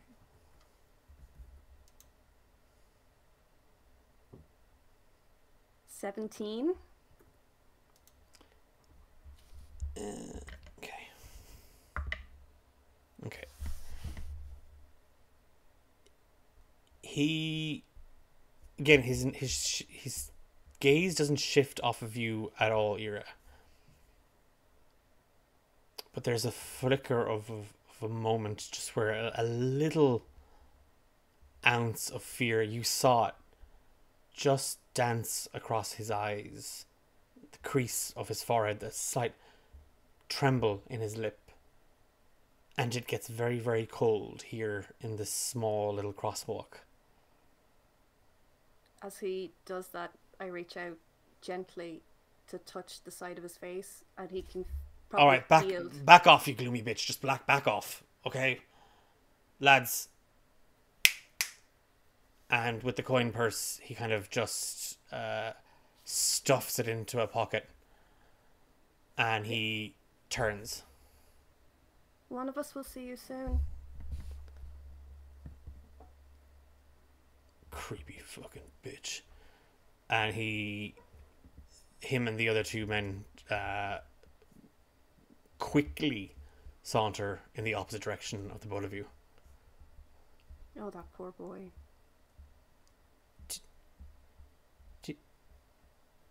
Can you really? No, it looks like he had something bad to eat last night. I'm kind of new, and I didn't know if that was a thing that we get to learn. So, because I was going to ask you, when am I going to go? Okay. Oh, I think we got robbed. It's okay, and I take out my coin purse, and I hand him over 3 gold. I think maybe we should get a guard or somebody who might be able to help. If that would make you more comfortable, brother, that is no problem. There's a sharp whistle that cuts through the air.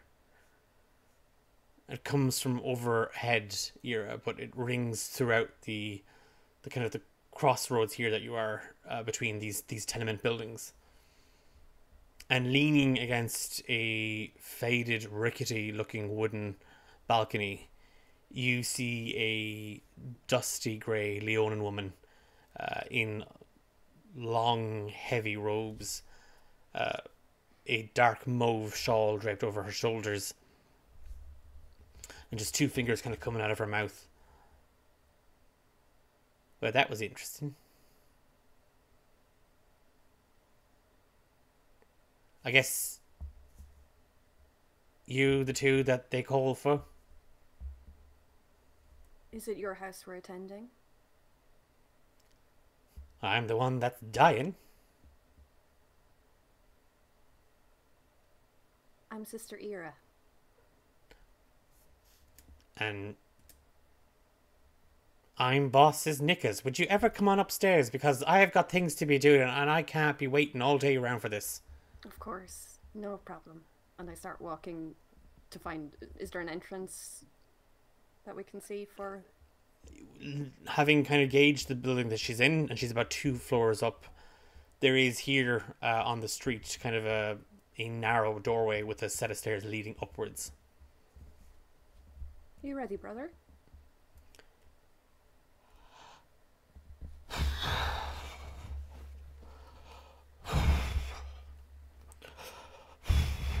I reach out and touch his shoulder. No. Okay. No. Yeah. No. Sorry. It's gonna be okay. This is totally normal and natural. Yeah. No, I was just praying. Do you need one more deep breath before we go in? No, I'm good. Okay. Okay. And I start walking up the stairs. You heading in with Asek behind you.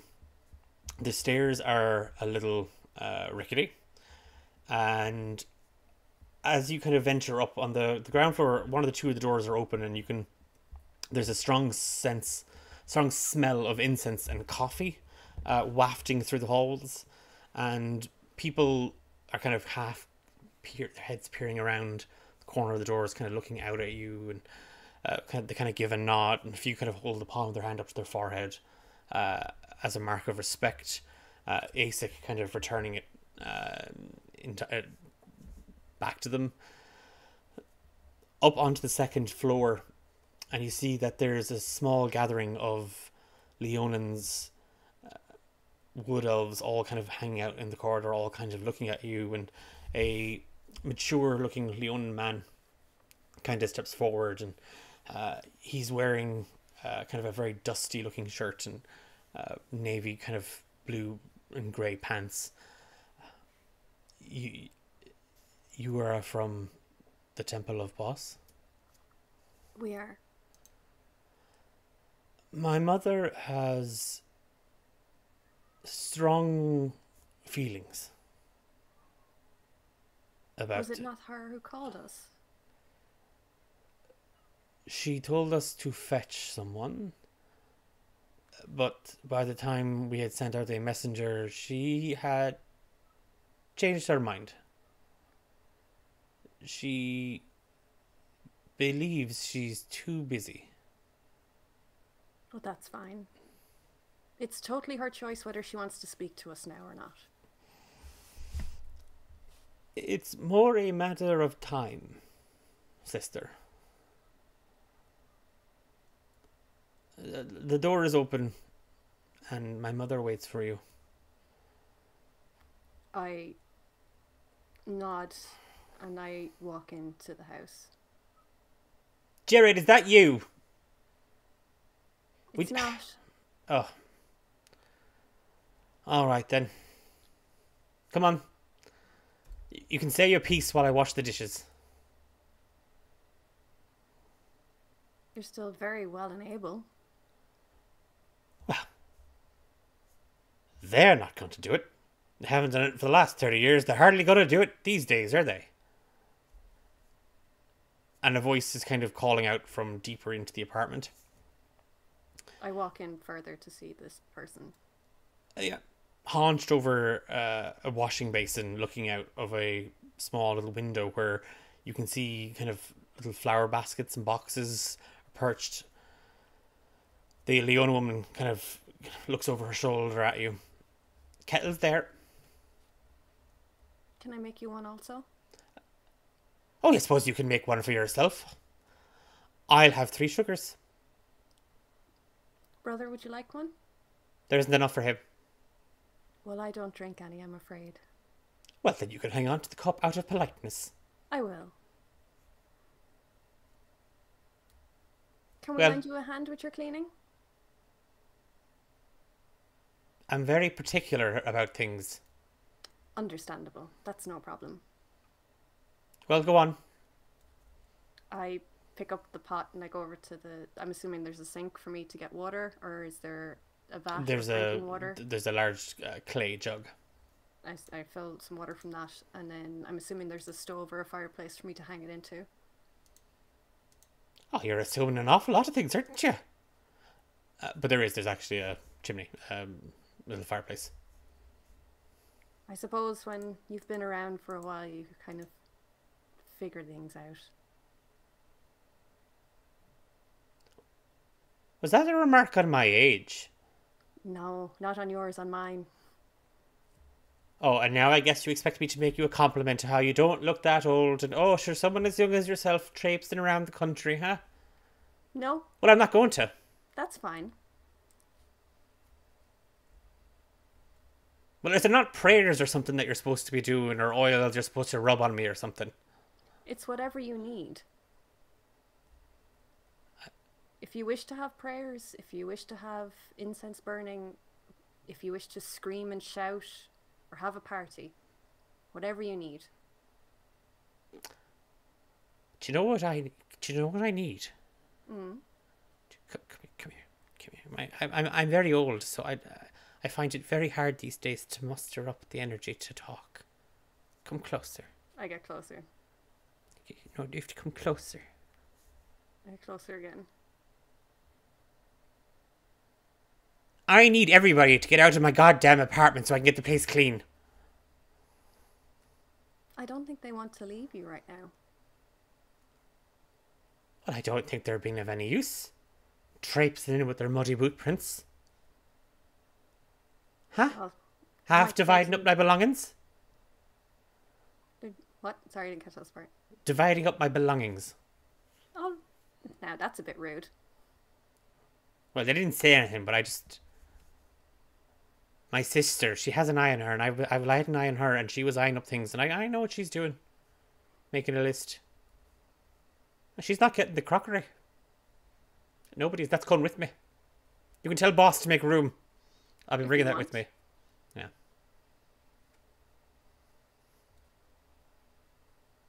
I thought there'd be a bit more pomp to this. No.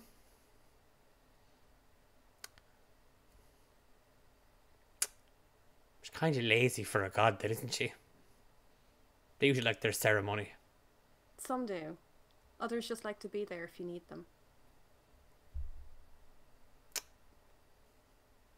Well, I don't.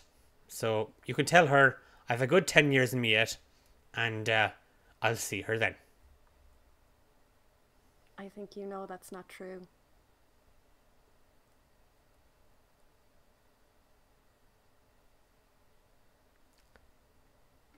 I think I want a second opinion.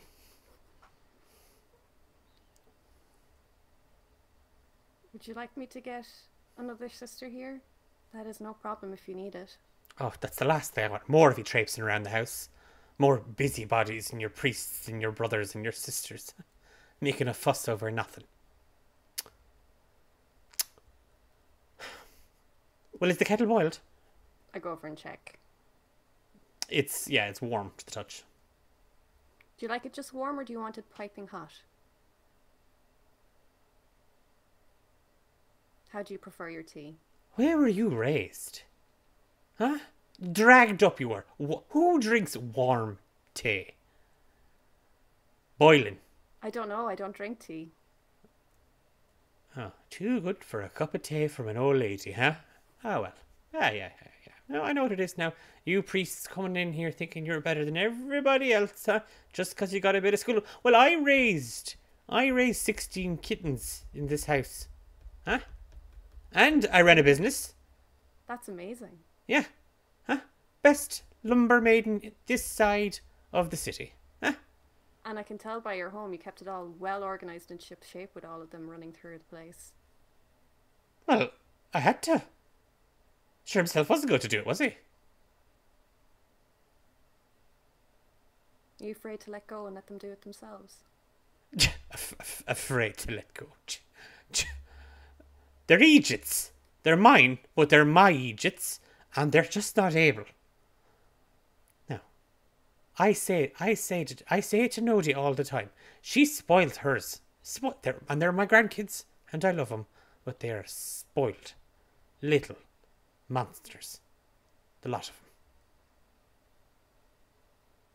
It's okay to let go and let them fend for themselves now, though, you know.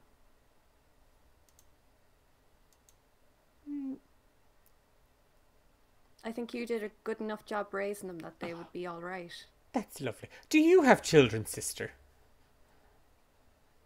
No, I don't. Oh, so you're qualified to tell me that I did a good job raising mine and they did a better job raising their own then, huh? You just seem like the person who kept them in their place correctly. Well, of course I did. That's all I was assuming. Well.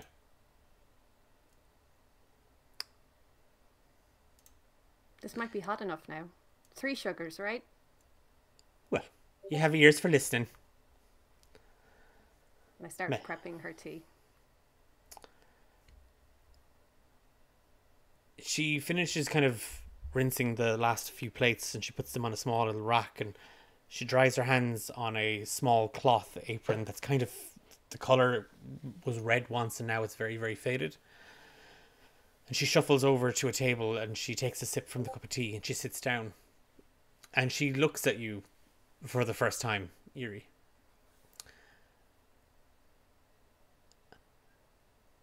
And she has a similar kind of glossiness to her eyes. A glaze. And you know it. You see it. You've seen it on hundreds of faces.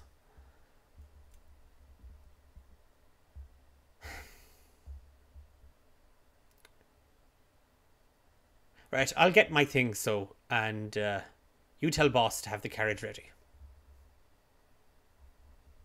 Carriage? Perfect. Do you want help packing?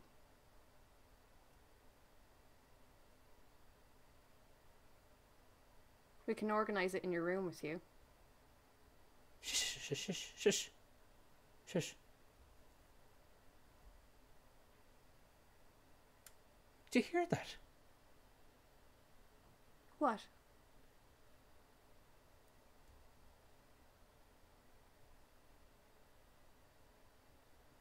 There's a song. A song?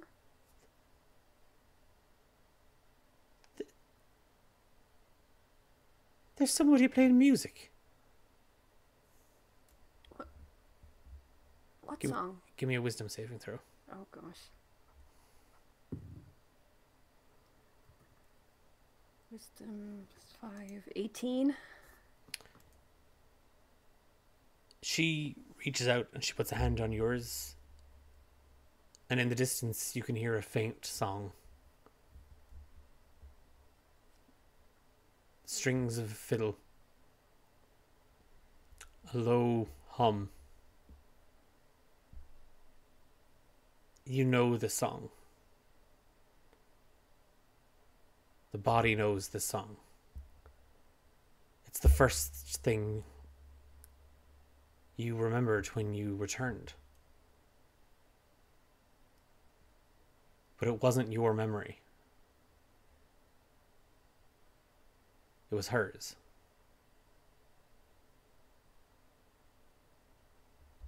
Nope, no, it's gone. Nope. Nope. Must have been one of them roving street gangs, huh? Playing music at all hours. Well, it's the middle of the day, but all the same.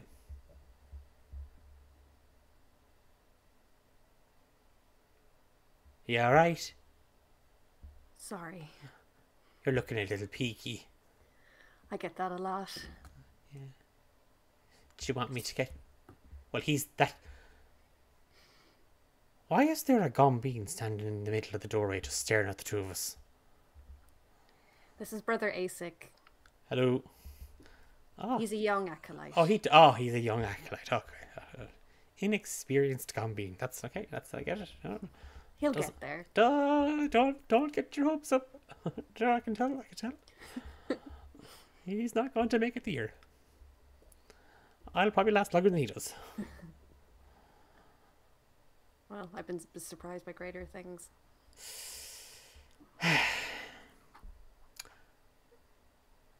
Well, it was lovely having all of you come into my house and snoop through me things and track dirt everywhere. But I think I need a bit of a rest. So thanks for stopping by and wasting half a cup of tea and making me, to be fair, a mediocre cup. So it was a lovely visit. Can't wait to meet boss. Oh, I'm all sorted now. That was lovely. My fears are quelled. Oh, bring on the afterlife and the next journey and the circles and all that stuff. Do you want me to help you lie down?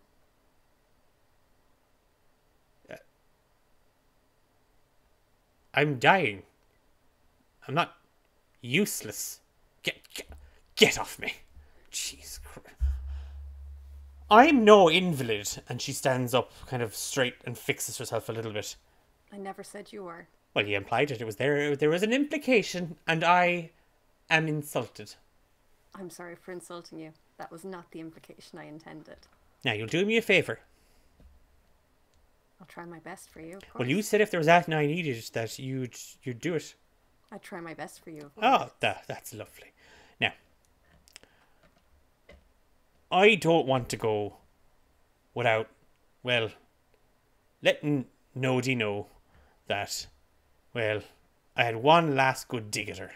So, I want you to take these tickets, and you take Brother Asek there, and you go and enjoy yourself at the crowning ceremony. And you make sure, now this is the important part now. Okay. You make sure on your way out, because you're going now in a second,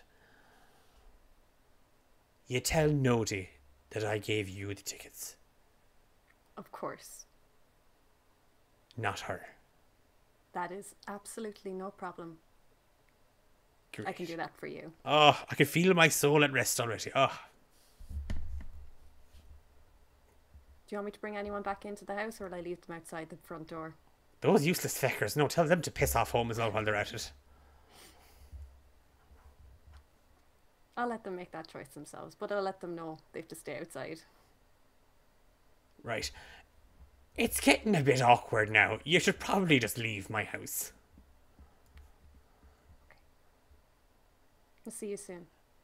Jesus, I hope not. Oh, she will. And her eyes narrow on you a little bit. Right. Goodbye then. And she makes the forehead. She puts the palm of her hand to her forehead. I do the same gesture, and then I walk out with Brother Asik, and I say quite loudly to, who's it? Nodie. Nodie. She's lovely. She gave me tickets. And Nodie's eyes widen and her jaw drops a little bit. To what? Coronation. She gave you the tickets that I paid for to the closing ceremony of the Festival of the Marigolds. It was her last wish. Right, well, I'm going in there and I'm going to sort this out now. And another Leonin, she just kind of barges past you.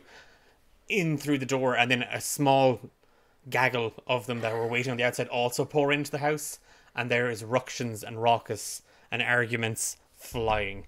And as you make your way down the stairs, you just hear, "Well, will somebody put on the blade and kettle?" And you make your way down back into the kind of the crosswalk and the walkways between the alleyways. I turn to Brother Asik and I go, sometimes they need us to stay, sometimes they don't. Even though she seemed like she didn't want to talk, maybe it helped her. We won't know.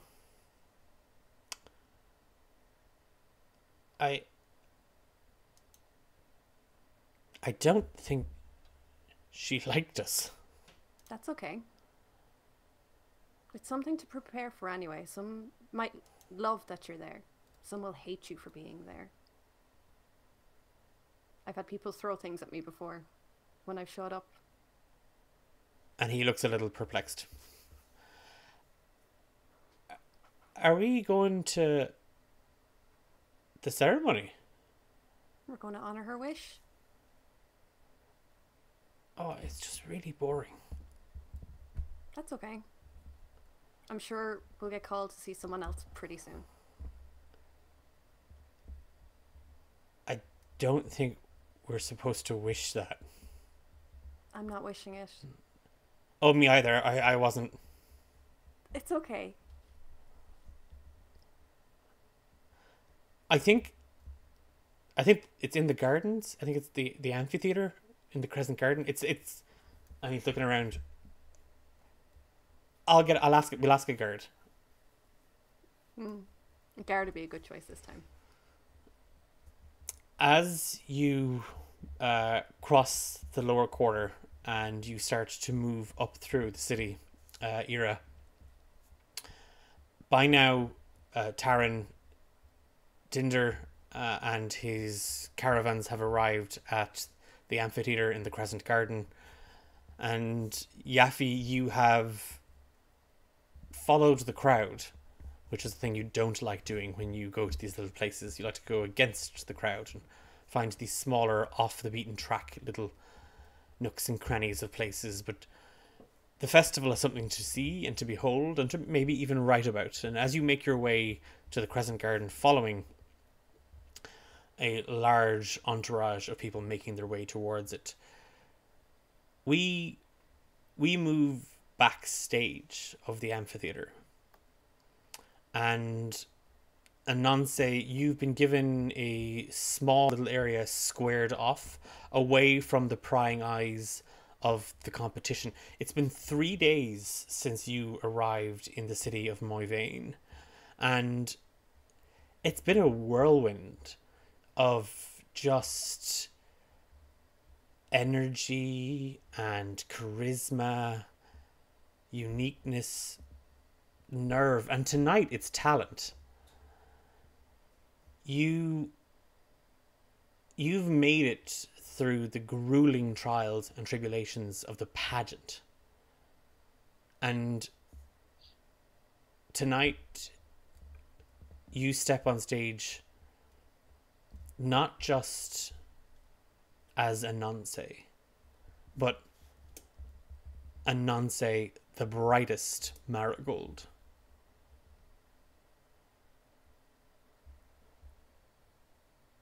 There's a from just behind a curtain. Who's there? Miss Ananse, it's Caramel. You sent a list of requests? That is correct, I did, yes. Slipping between the two high curtains, very, very heavy dark forest green curtains, steps a high elf, tanned skin, hair pulled back very, very tightly. He's wearing a long red, orange and gold ceremonial robe, and he's holding a clipboard. You're looking for fog? Dancing lights?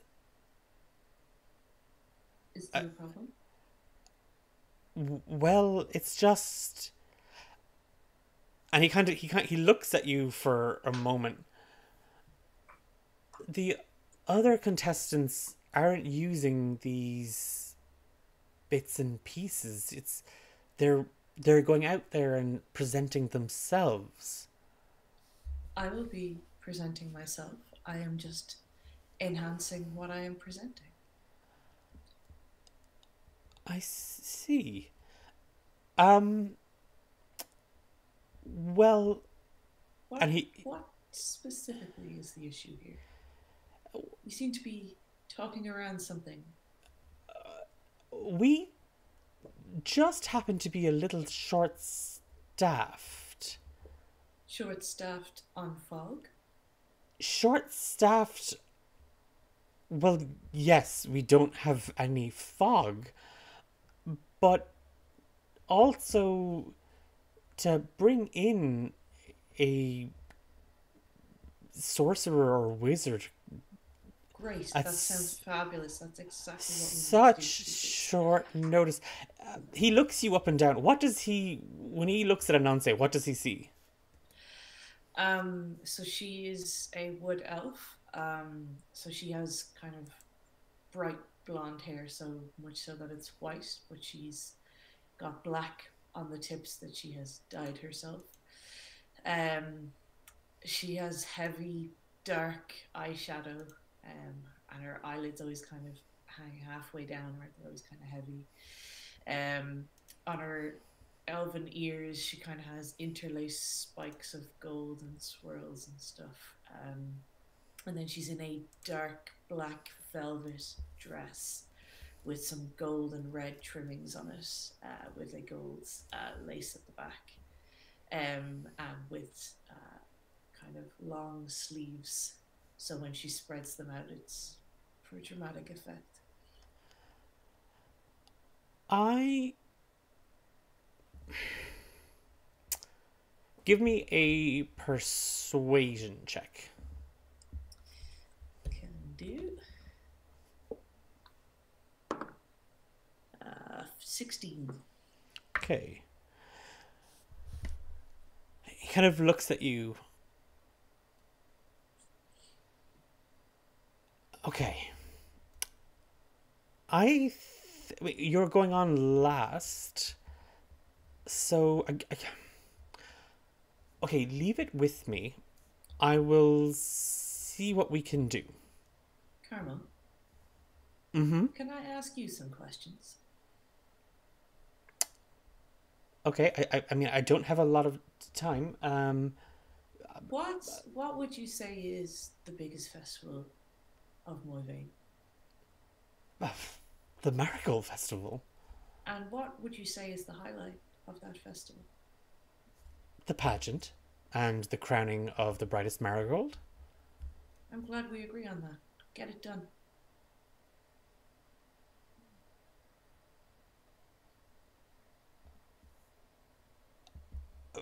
Right away, and I'll say, okay, of course. And he writes a few things down on his clipboard. And he skirts behind the curtain. And you hear him a moment or two later, like clicking his fingers and barking orders at some poor stagehand.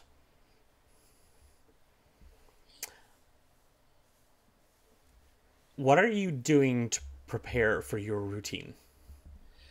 It's a lot of arm movements, to be honest. Okay.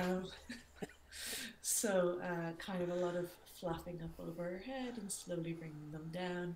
A couple of, deep throaty warm ups for sure. Yeah, definitely some spitting just to make sure her balance is correct. Okay. Yeah. Give me a performance check, followed by an acrobatics check. Okay. Performance is 7. Okay. Acrobatics is 16. Okay, so you warm up your body fairly easily. Like you're fairly limber anyway, but kind of spinning on the spot. But as you are spinning and tumbling, you are warbling your voice. You're trying to warm up those vocal cords. And just from the curtain next door, you just kind of hear, so sorry, but some of us talented people are actually trying to focus. Could somebody please put that dying cat out of its misery? Oh, I'm so sorry. Oh, I apologize. And the curtain lifts back, and there's a freckled Leonin standing there, lean, in a full black and white tux with the tails.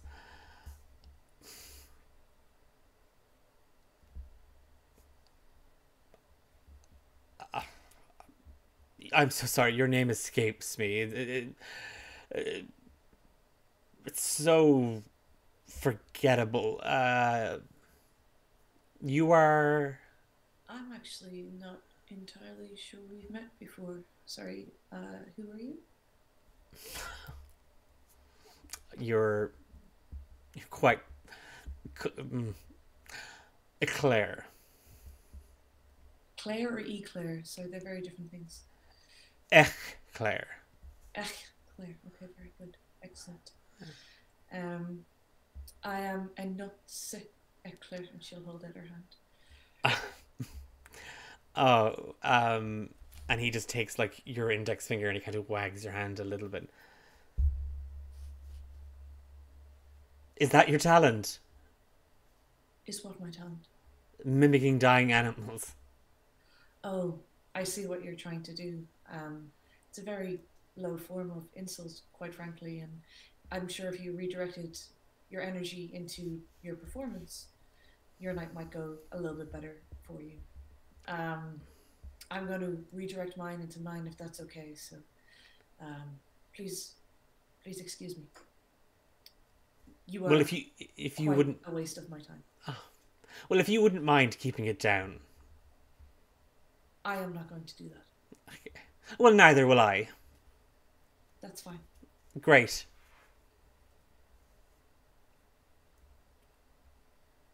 She will go back to behind her curtain and close it over and continue to just make a low gurgling sound while tapping off her voice box.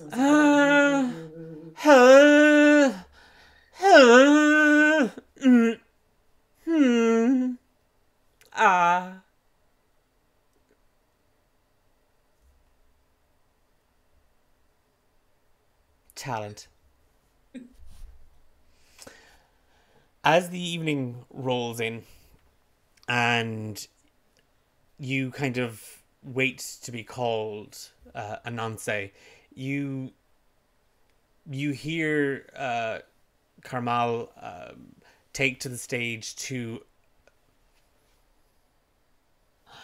a huge amount. Let me out! They're playing D&D in here. Let me out!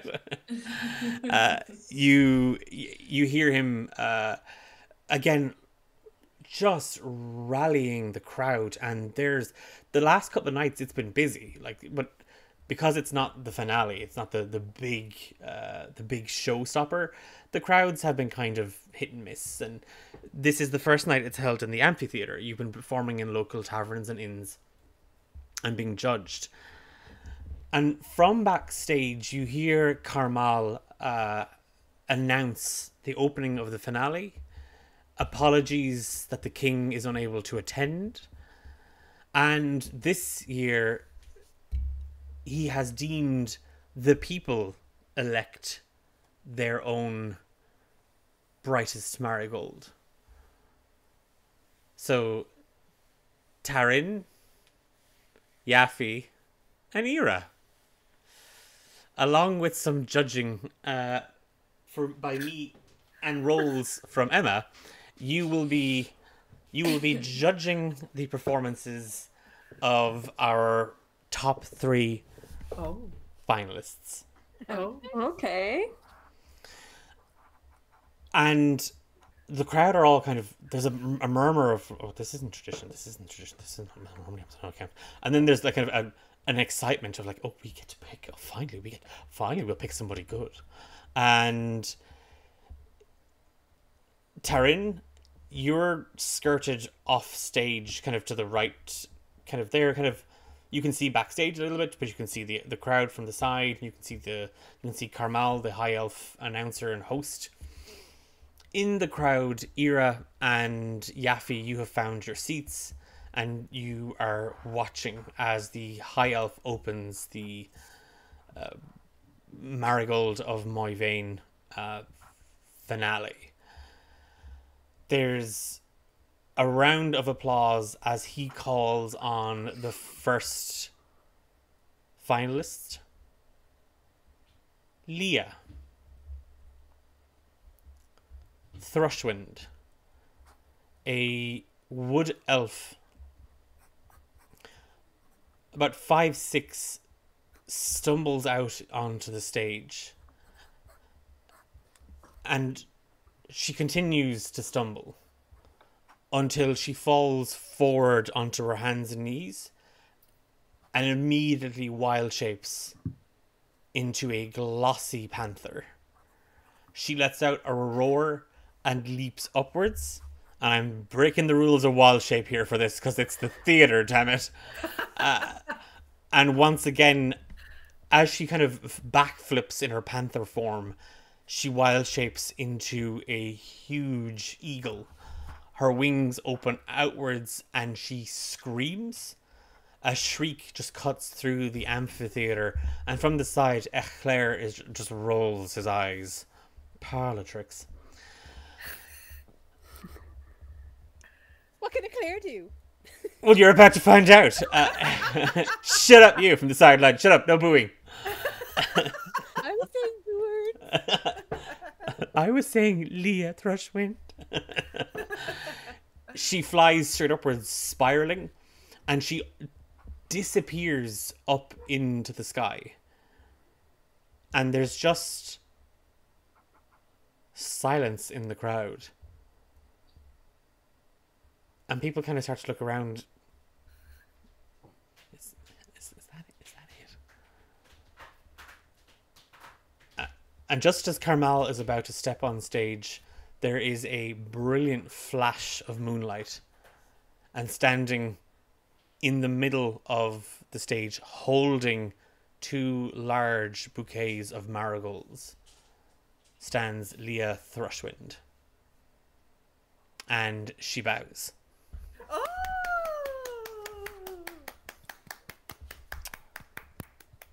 Okay, you can write down your scores. Keep them hidden.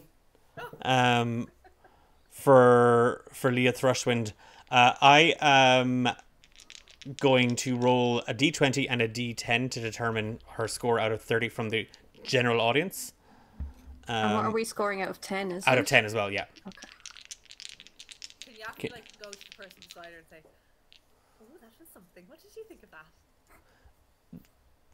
The person next, Ira, this tiefling woman just whispers into your, what did you think of that? I've never seen anything like this before. It was quite amazing. I thought so too. You did a great job.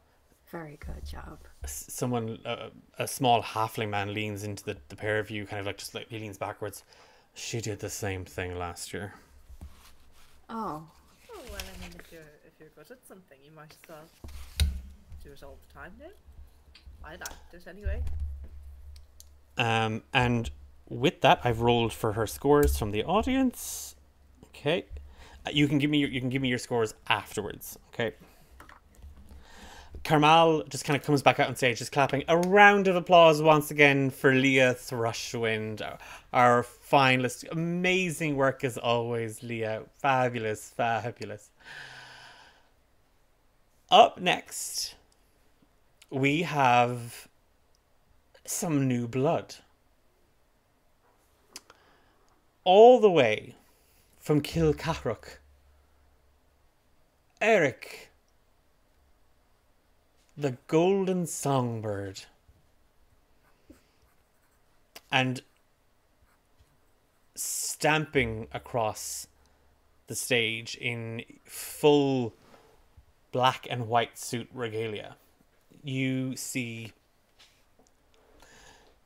Eclair. And Carmel kind of looks at... I'm so sorry. Eclair, the golden songbird. I can barely read my own handwriting half the time. So busy. And the crowd kind of erupts with laughter. And he kind of leans into Eclair. They're laughing with me, not at you. Don't worry. Don't let that face you. And Eclair just shoots him daggers.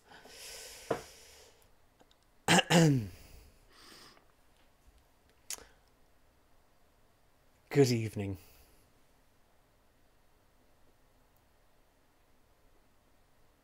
Good evening. Thank you. There's always a kind soul in the audience. I am Eclair, the golden songbird.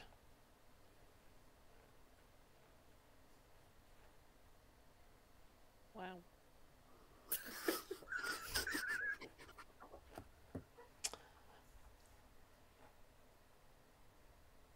He takes a step forward. And he reaches up for the top button of his shirt.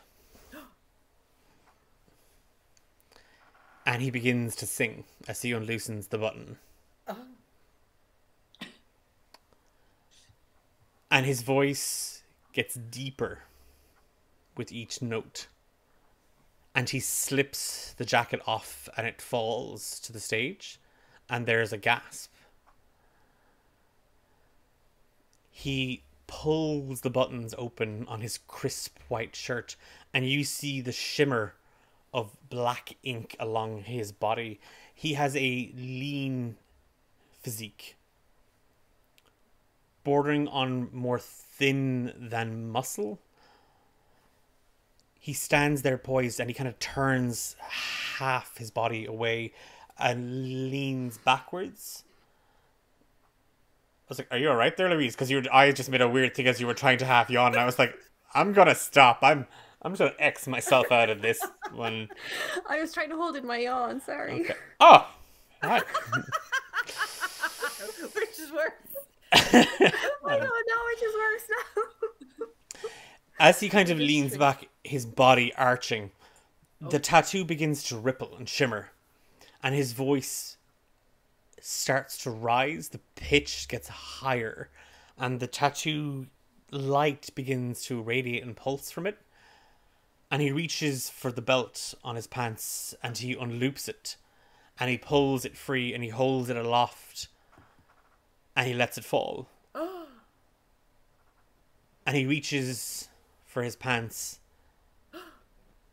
and as his voice reaches a crescendo, he just pulls the pants away, and just his whole body ripples in golden light as Eric, the golden songbird, stands completely naked on stage in front of thousands of people. Light carefully wrapped and dancing around him so as not to expose himself. Oh, of course not. He stands up, flexes, and he bows. Up you get, sister. Go on. I bet you've never seen anything like that. Come on. Up. You'd be surprised. Oh, the crowd are fucking loving this. That was a 7 and a 16. There's a lot of single people in the audience. That halfling that was slagging off Leah a moment ago is very happy. Okay, so there's Leah, there is Eric. Carmel comes out very confused and very... He's not... Yeah, very confused. He's confused as to what he saw, and he's confused as to what he's feeling. And so is the cat. X. What was the score out of 30? Out of 30. You're giving 10. I scored them out of 30 for the crowd. Oh, we're doing 10. You're doing 10s. 15. 1,000.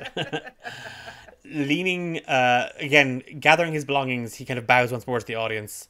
He cocks an eyebrow and winks a little at Carmal, and he brushes past you. Good luck.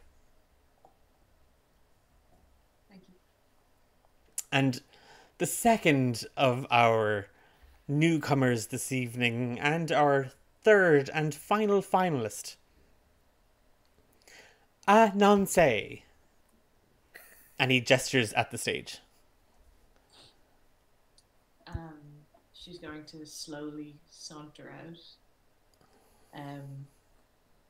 She'll turn to Carmel and be like, "My props." And he runs backstage, and you see a very sleepy looking gnome woman, kind of in a nightie, and she takes out a wand from beneath her sleeve, and she just as she waves it, and fog just starts to roll out from the tip of the wand, covering the entire stage. At that same moment, lots of different lights begin to blink and flick around the stage. Perfect. She's going to, from her, what seems like her sleeve, but is actually her back, take out a square war gong.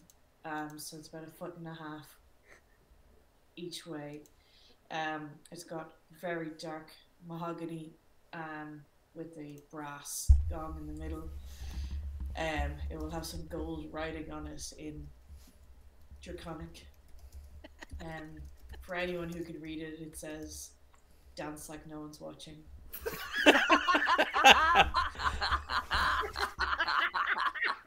So as the fog builds up and the lights are going, she will begin her poem.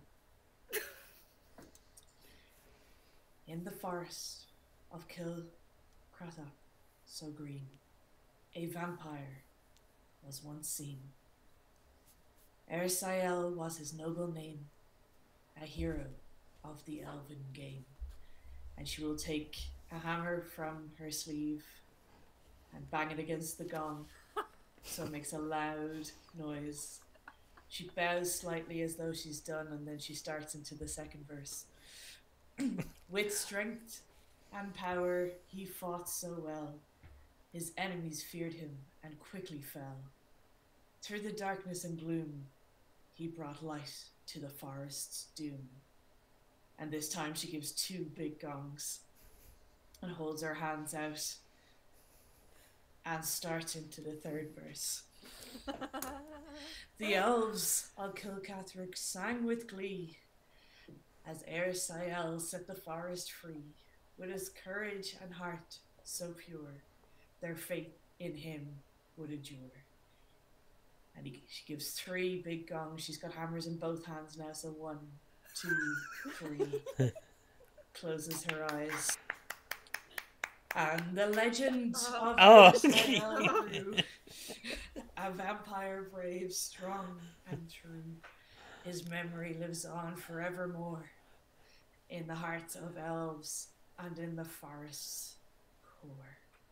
And she gives some fast 1, 2, 3, 4, 5, 6, 7, and another few more. And the gong gets louder and faster. She gives a wink to the wizard with the fog. Calm down. And she will hold her hands up high with her sleeves falling, cross them in, and take a long, dramatic bow.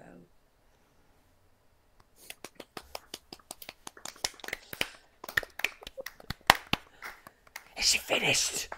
That was. Okay. So, I'm gonna roll for the audience again. And then what I'm going to say is, if you're in chat and you've caught all 3 performances, chat can give a score of 1 to 3 as bonus points. So you can give a 1 to 1, 2, or 3. You can give your 3 to one of the 3 performers, your 2 to the other performer, and your 1 to the other performer.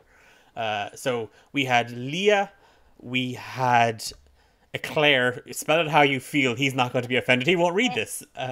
And we had Ananse, Eclair.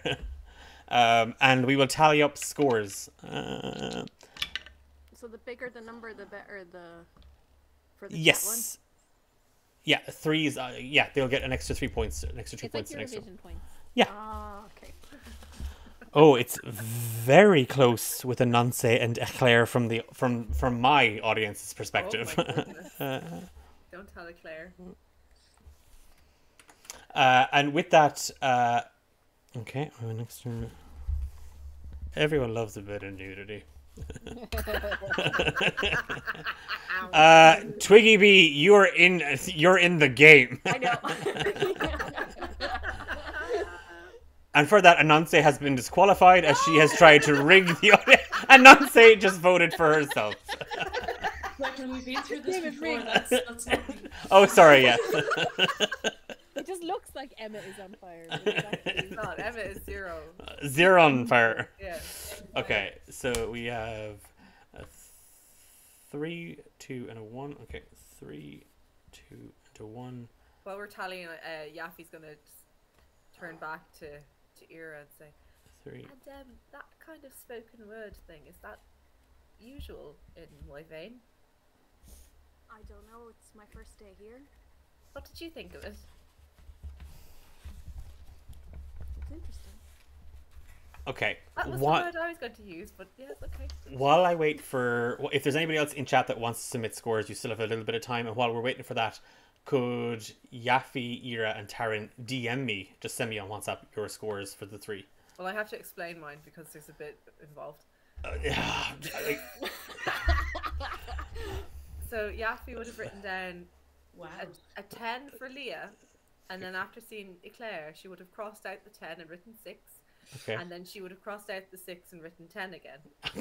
And then for Eclair, she's written in very bold ink 10 underlined. And then for Ananse, she's written down 2 and then crossed that out rapidly.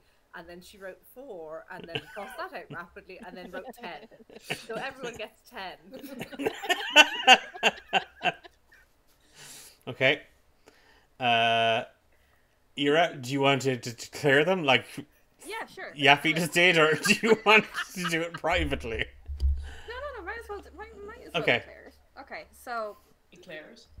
Oh, well done.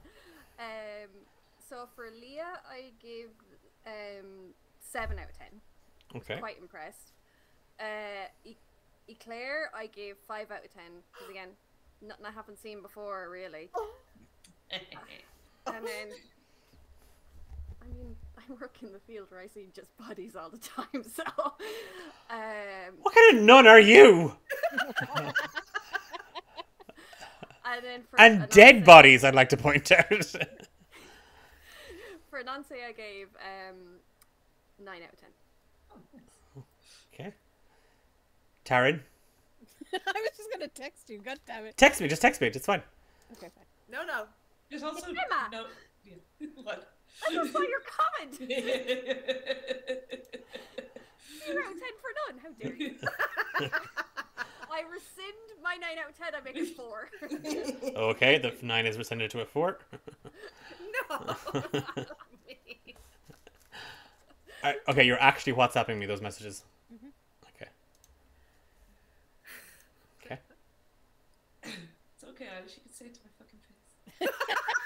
You got the highest, but nobody got 10. Okay, Wow. fine. Leah got 6.5. No. No, 6.5. Come on, time here. Come on. Eclair is 8, Uh-huh. and Ananse got 8.5 Oh. because she likes the war gum. Okay. So from people who voted, yeah, I have the legitimate votes from chat. So by my count, Leah gets 3 bonus points. Eclair and Ananse get 5 bonus points between them. So that gives us, I don't know, God, watch Declan struggle to do math live on stream now.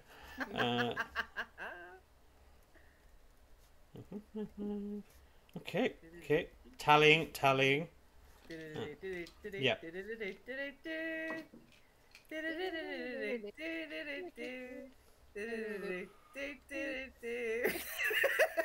We're like slightly out of sync. Come on and on, say play your war gong over this. Ooh, done, and done. And okay, Carmal, after going around and collecting votes and having some of the volunteers at the festival also help collect votes and so on and so forth, comes back up on stage a little flustered, but with an envelope. Could I have all 3 finalists for this year's Brightest Marigold join me on stage? And some music begins to play, wafting to her. That poor wizard lady really wished she didn't wake up, because now she's just creating music. I think we can all agree that this year we really had some truly beautiful marigolds on stage. And again, envelope in hand, he's clapping. And now the time. And what we've all been waiting for. The marigold of my vein, and the brightest marigold of all, who will represent our fair city, is... And again, that wizard lady is now doing a drum roll. Ananse! Eric storms off in a huff. Or sorry, Eclair. Jeez, even I'm getting his name wrong now. Yeah. I didn't see that one coming. Oh my goodness. I mean, wow, well done. Carmal reaches over to a table and he takes out, again, one of the bouquets that Leah had made. And he hands it to you. And she's handed a second bouquet. Eclair has pissed off, so he's not getting anything. He's having a strop backstage. And Sorry, Leah gets one of her own bouquets as a prize. yes. Amazing. She plays this year, so she's in bits. She's actually in tears, and her tears are actually she's got dead it. happy. Yeah, yeah.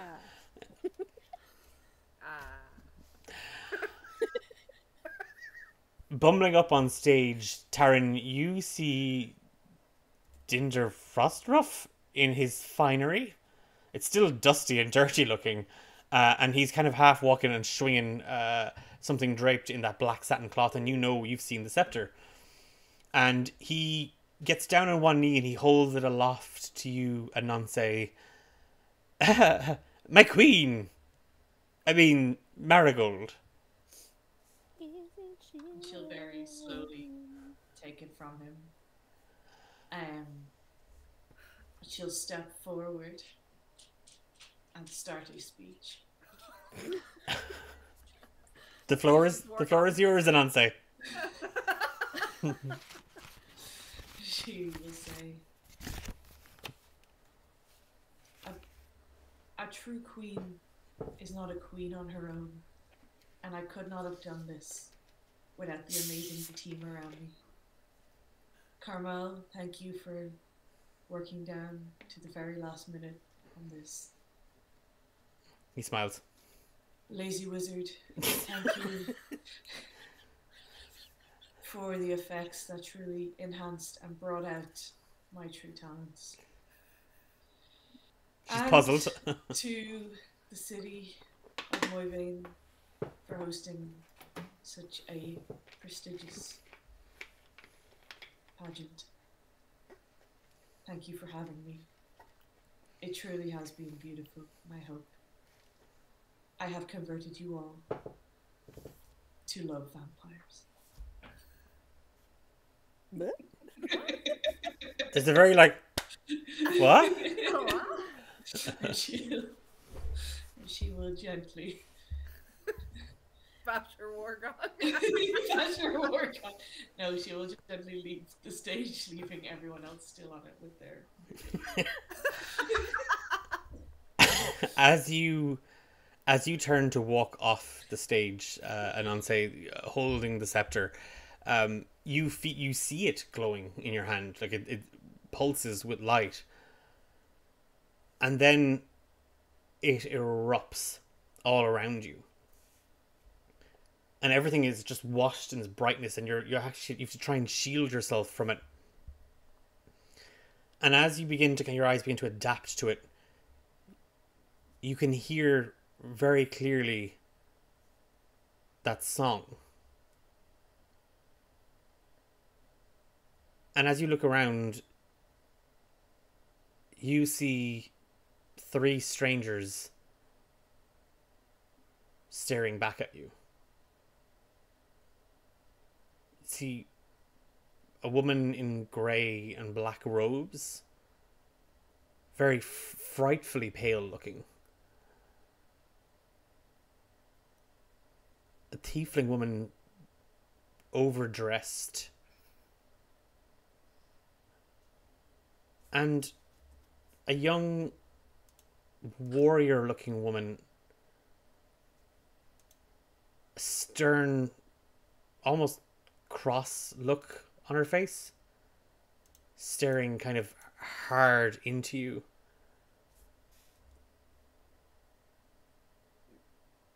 And you hear a voice.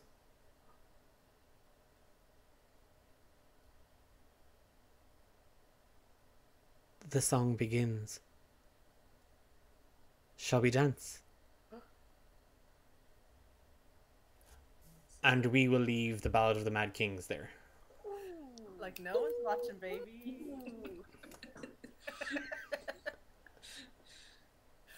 Thank you all so much for playing. Oh, I've missed playing D and goddamn D. Oh, me too. This was fun. I was chatting to the gang just a little bit during the break, and I felt a little rusty at the start. So for anyone in chat, thank you for sticking around, and thank you for joining us, and thank you for voting, even though I didn't win. The characters didn't win, Declan. You win all the time. That's such horseshit. Give me my goddamn scepter that I made up. Oh, Is that you? I missed what you said, so bite me. Emma, I will add the Radiant Scepter to your equipment because it does do stuff. And Can I have it? No. Oh yeah, because you don't have a weapon. because you have no weapons. Thank you all so much for joining us, and just very very quickly, thank you to Manapot Studios for the raid in the middle of that as well. That was always lovely to see you gang about. I am Declan, and I've been your dungeon master. I've been joined this evening by Louise as Ira, Fiona as Yaffy, or Yappy as we'll now be all calling her. No. Yappy, Aish as Taryn, and Emma as the show-stopping Ananse. We a gongse. That's it. That sticks. We're back in 2 weeks' time for the next chapter of the Ballad of the Mad Kings. Until then, do make sure you check us out on social media at D8 Dungeon. A new episode of Romancing Dungeon is dropping this Friday, and you can catch up on that on last week's episode, or the week previous episode. So you've still plenty of time, and do make sure you give that a listen. We've a new show starting on Thursday the 16th, and cannot wait to play random DMs with some phenomenal folks from the TTRPG community.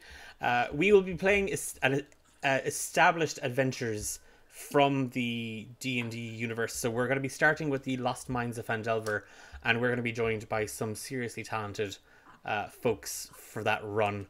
Can't wait. A gongse is trending in chat, just like to point that out. Really, really, really looking forward to that new show. As I mentioned, at the end of March, we will be running a charity stream for the Irish Cancer Society as part of Heroes from Home. We will be running a one-shot game I found called Dungeon Mart, where we will be playing employees in a supermarket in a dungeon. So if you, and we need to find players, so if you're interested in maybe participating and helping out with a charity stream, give us a shout on social media at D8 Dungeon, or drop over to our Discord server where you can find us. And again, very very quickly, just to mention our amazing friends and sponsors over at the Rook and the Raven. If you're looking to get your hands on TTRPG accessories, that's so hard to say, I say it all the time, then you, whether it's a campaign planner or a player journal, you can customize those to your heart's content. And if you use the code D8Dungeon at the discount, you get a nice little discount. Level. Nope. You also very want to mention our friends over at Dakota Irish.